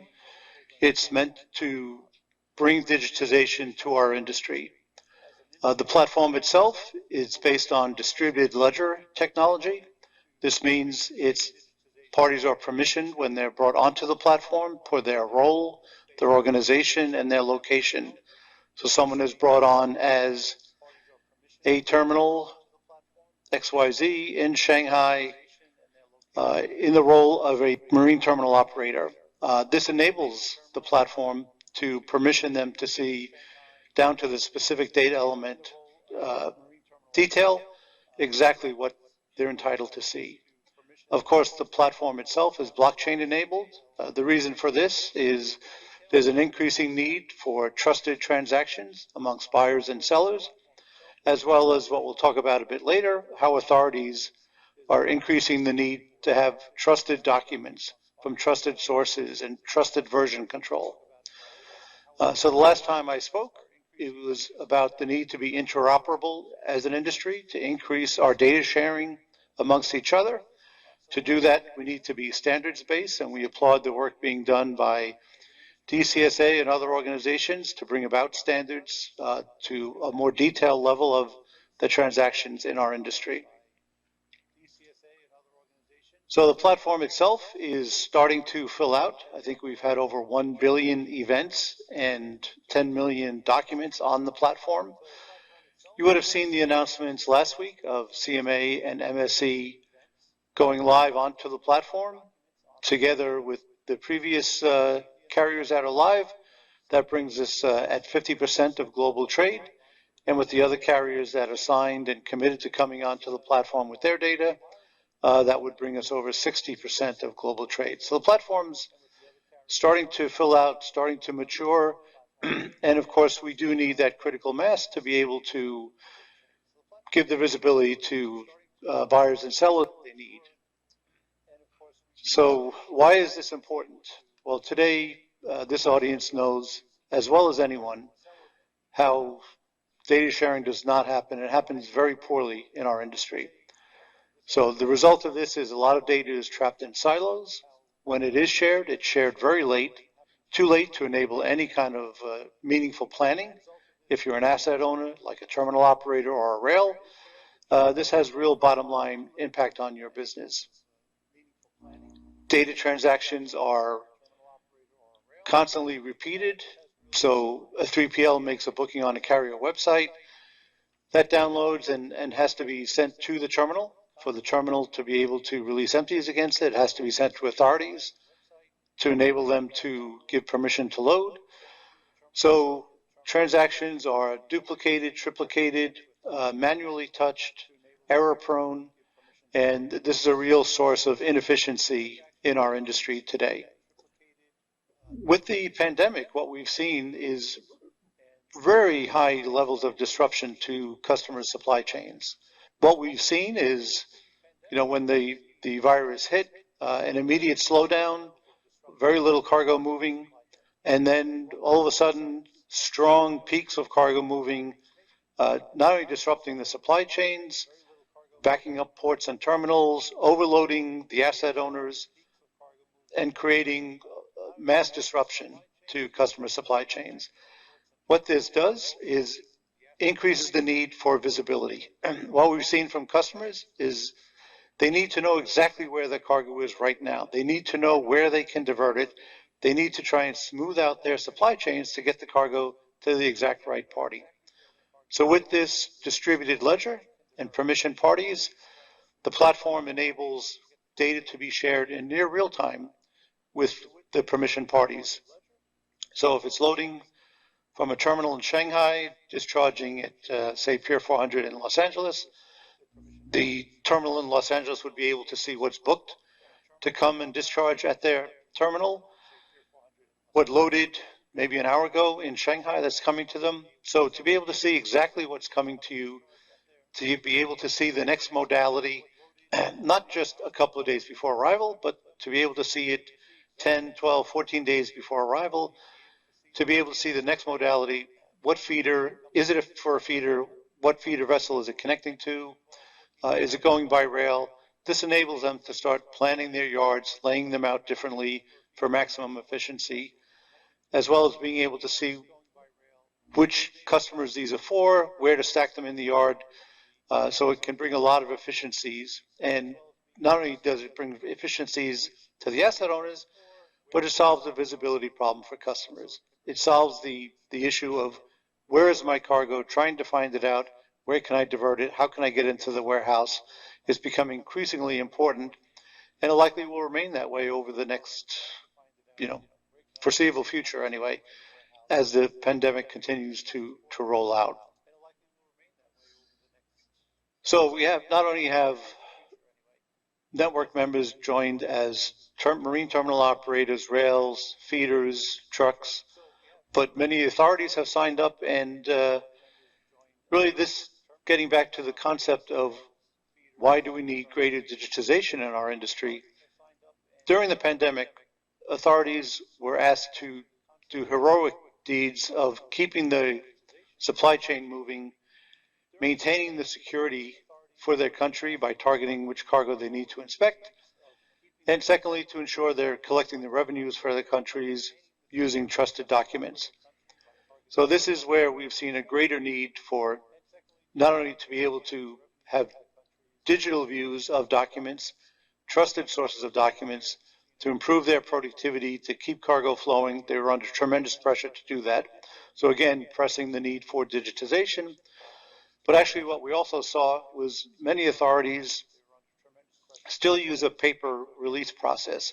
So they're using bills of lading, stamps, sometimes multiple stamps, to enable cargo to move off the terminal after it's been reviewed, after the duties have been paid, and ensuring everyone has been permission to move the cargo off the pier.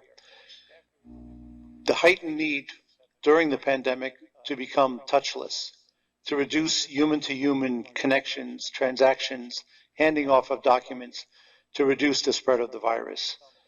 This is really dramatically increased, and we've seen a huge increase and the start of uptake with different custom authorities to look at the digital bill of lading process that TradeLens has developed.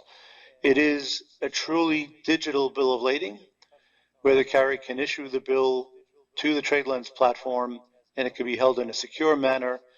It can be picked up by the shipper, transferred to the consignee in a digital manner. They can transfer it to any party, and the party that has the digital bill of lading can surrender it to the carrier and to customs.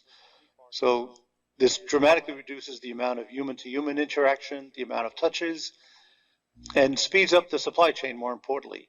So think of how many times cargo goes into demurrage for lost documents. It's very, very significant. The industry spends a lot of money on this today. This not only reduces simply courier costs, but reduces lost documents, reduces human-to-human interactions, keeps everybody safer. So we've seen a large uptick. We currently have several customs authorities globally testing out this new release process. We can see here how it works between buyers, sellers, and carriers, but bringing authorities into it and enabling them to go from touches and stamps to digital is a real innovation. So again, this is just another example of how digitization needs to increase dramatically in our industry and is brought upon by the pandemic. And the last point I wanted to touch on is we've just seen just two examples of how digitization is accelerating. The need for supply chain visibility in near real time, number one, and number two, to go to touchless release of cargo. Lastly, I'll point out that TradeLens is developing a marketplace where developers could put applications using the power of the TradeLens data to create innovation. And this is where we really need to see innovation start to take off, where many people in the supply chain, many bright people in the supply chain are bringing their ideas, creating solutions, and using the TradeLens data to create solutions that people would need to increase digitization and their efficiency in the supply chain. So the main message, the first time I was here last year, was about becoming more and more interoperable with each other, and it's good to see that starting to take off. And today, I'm really reinforcing the need for digitization and innovation in our industry. It'll be so important to improve our bottlenecks, the peaks and valleys in our supply chain that occur quite often, and really be the start of the innovation cycle in our industry. So I hope to work together with many of you in the audience today to talk about the opportunities that you see for further digitization and how we can help each other. Thank you for the time to present today. Hope you found it interesting, and more importantly, that we all agree the need to digitize in our industry is more important than ever during these difficult times. Thank you again, and look forward to working together with you. 네, 여러분 박수 부탁드리겠습니다. Please give him another big round of applause. That was Mr. Thomas Broad, the senior director, who talked about the digitalization to shipping. So that was for our second speaker for session 3. 발표만을 We only have one final presentation to go. He has waited for a long time. We will invite Mr. Hyun-Duk Kim, professor of Suncheon National University, who will talk about manpower for smart maritime shipping and logistics. A big round of applause, please.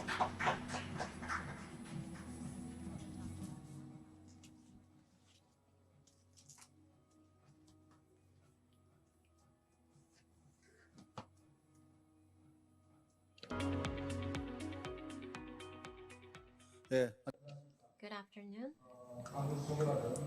As introduced, I'm Kim Hyun-Duk from Suncheon. It's a great pleasure to meet with you.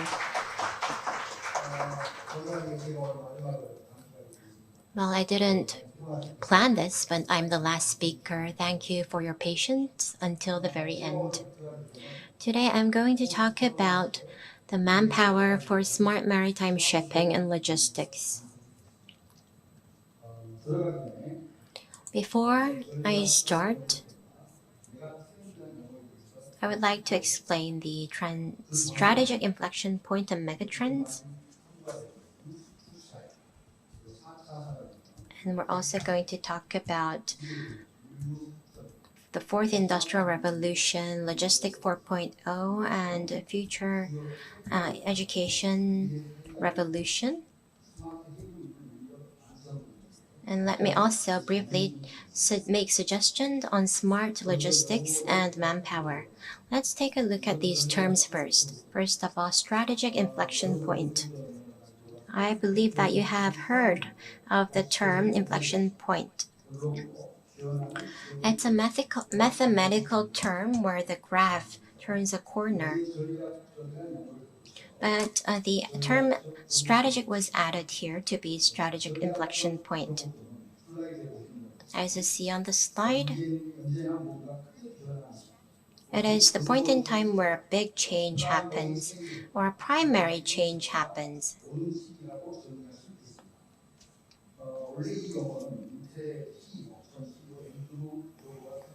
This was coined by Andrew Grove, the former CEO of Intel. This can be caused by various factors in and out of the organization. Let's take a deeper look. A strategy inflection point happens when the familiar structure or method is dissolved and a new balance emerges. If we focus this term onto manpower, it will mean the time where fundamental change is required for nurturing talents. Depending how we respond to fundamental change, whether we will make a leap or lag behind will be determined. We can see this example through Kodak. I believe that you would know this company when you're over 40 or 50. Kodak used to be a big company in the past. But at the point in time where they had to change, they failed to change and went back into history. So the success of an organization depends on people. At a time where technological advance is so fast, it is more so. So for nurturing talents, it's a time where fundamental change is needed.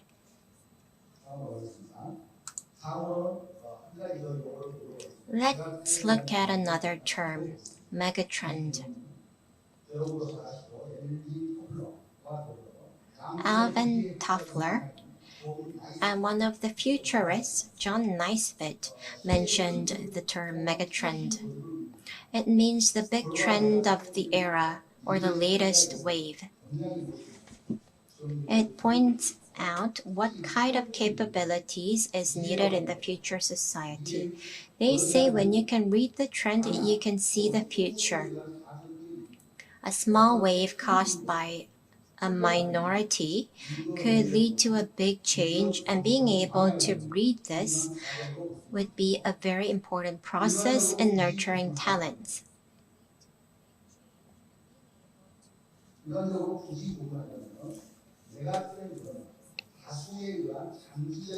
A megatrend can be over a long term for about 20 to 30 years, could be a trend of the future, and a micro trend could be a trend for the short to mid-term period caused by a minority. Being able to read the future society in nurturing talents is required right now.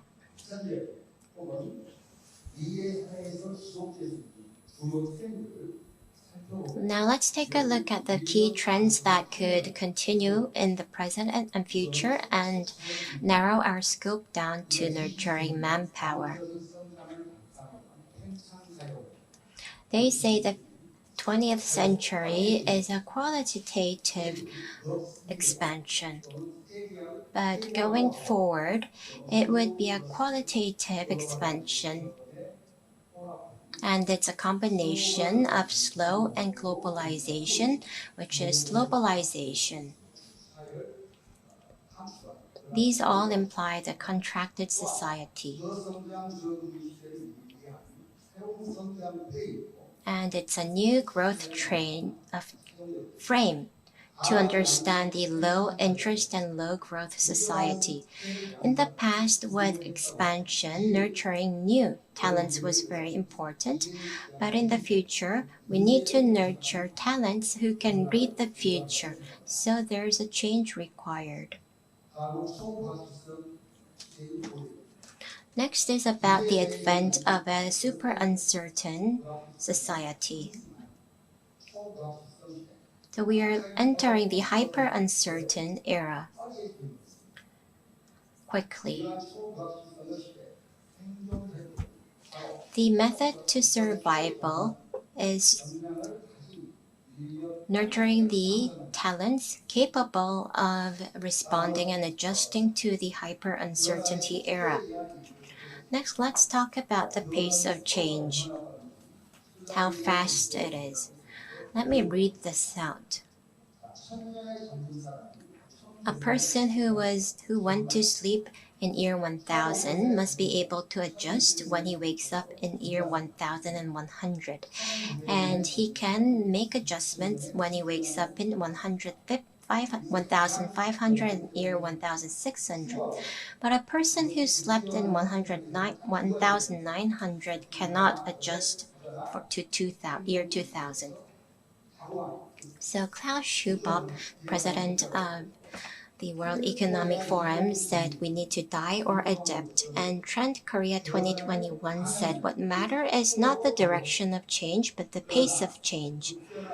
However, for survival in this rapidly changing society, we need to understand the direction, which is the global trend, and also the speed at the same time.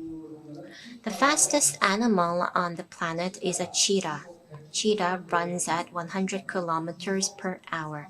A person can run at 35 kilometers per hour. For me, it would be maybe 10 kilometers per hour because I'm a bit old now. In order to take a clear picture of a running cheetah, what do you have to do? Do you know? You need to take the photo while running at the same speed with the cheetah. This means that in order to adjust to a rapidly changing society, you at least need to make respond to the changing speed. Next, let's talk about jobs and the fourth industrial revolution. The World Economic Forum, or in the Davos Forum, held in the Swiss resort Davos, suggested the fourth industrial revolution. 70% of all jobs are expected to radically change or disappear in the next generation, according to some outlook. So we need to make changes to education and training of manpower. We should move away from traditional method towards a creative and converged education focused on PBL or STEM or STEP.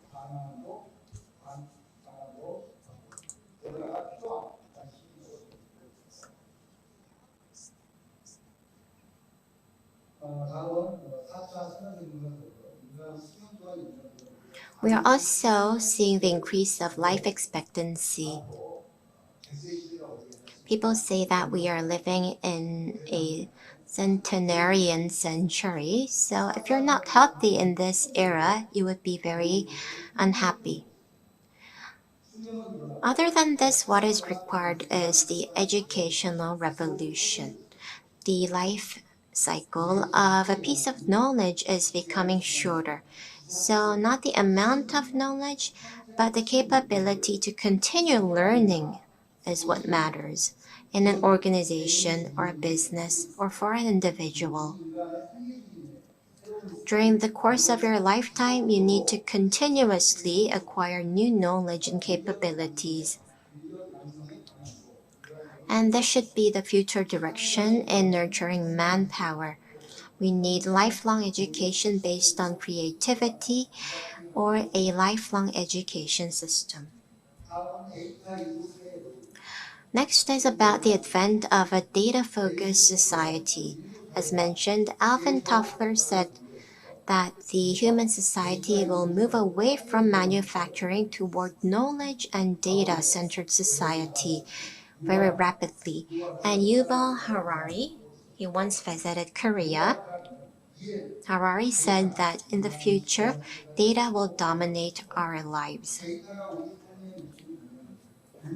The influence of data on our lives is very large, to the extent that there's a new religion worshipping data. So in the future, data will dominate our lives. We need to collect data and analyze them to apply the results in the business decision-making to gain competitiveness. Let us narrow down the focus once again. The government has been pursuing the smart maritime and fisheries policy. In November 2019, the strategy for intelligent marine and fisheries business was announced, and in July 2020, the post-COVID strategy for this sector was announced. The manpower strategy must be in line with the government's policy. For your reference, although not written here, the keyword for manpower is automation, smart data, and digitization. That is why we need to walk the same course.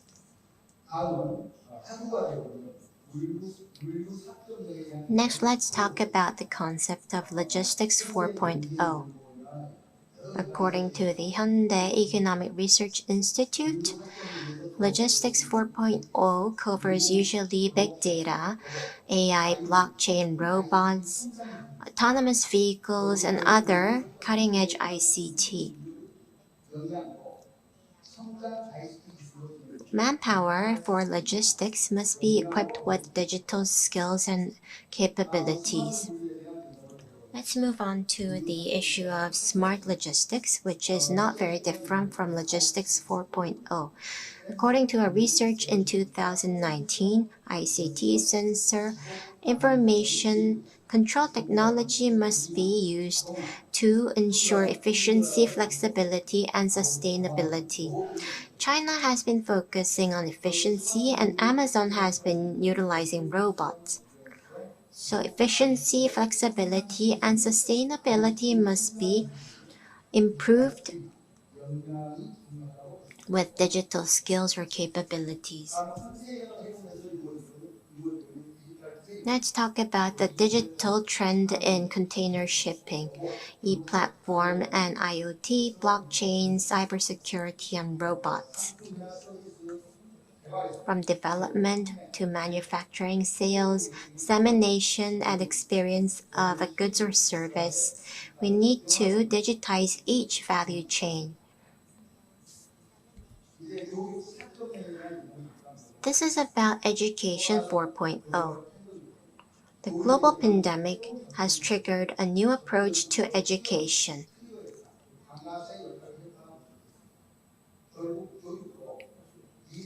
In the end, education must respond to the change of industry and jobs. And another key point is lifelong education capability. The term Education 4.0 has no clear definition just yet. However,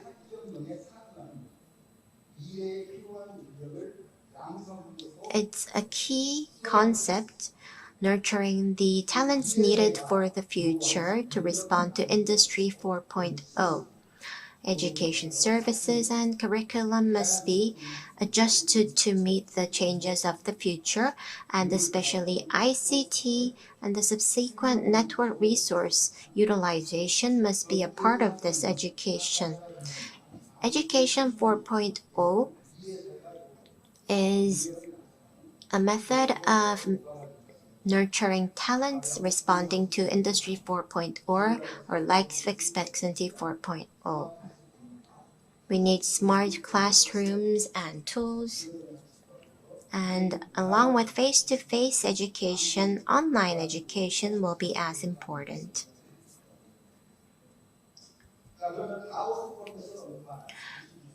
Let's turn our eyes to the Davos Forum, which has suggested 16 skills needed for future talents in the 21st century.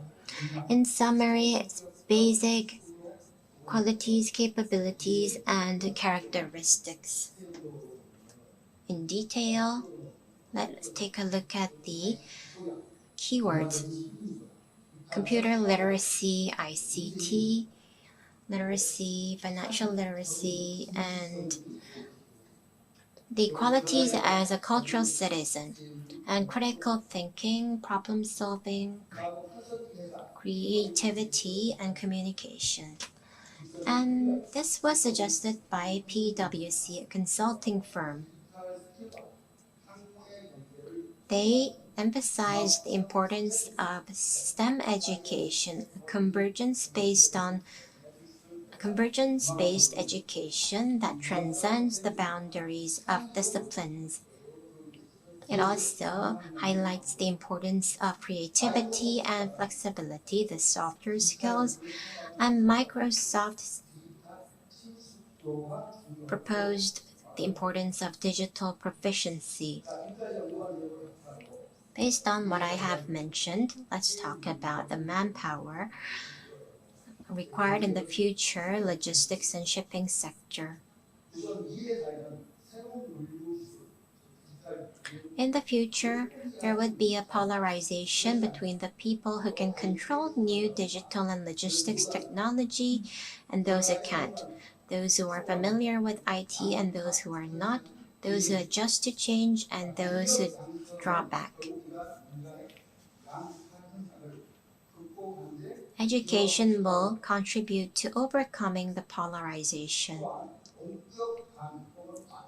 Remote or customized training and education programs should be provided to enable lifelong learning.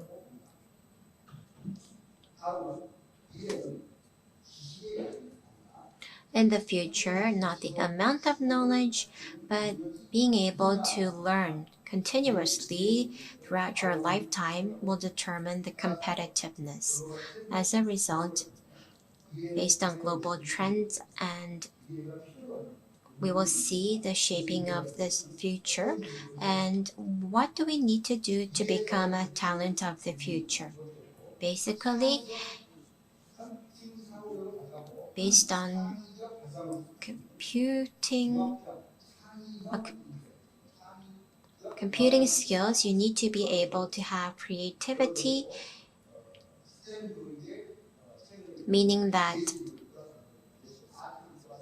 to STEM education, the education for arts would be required to have artistic skills and sense of imagination. Then we will be able to nurture creative and people who can converge different disciplines.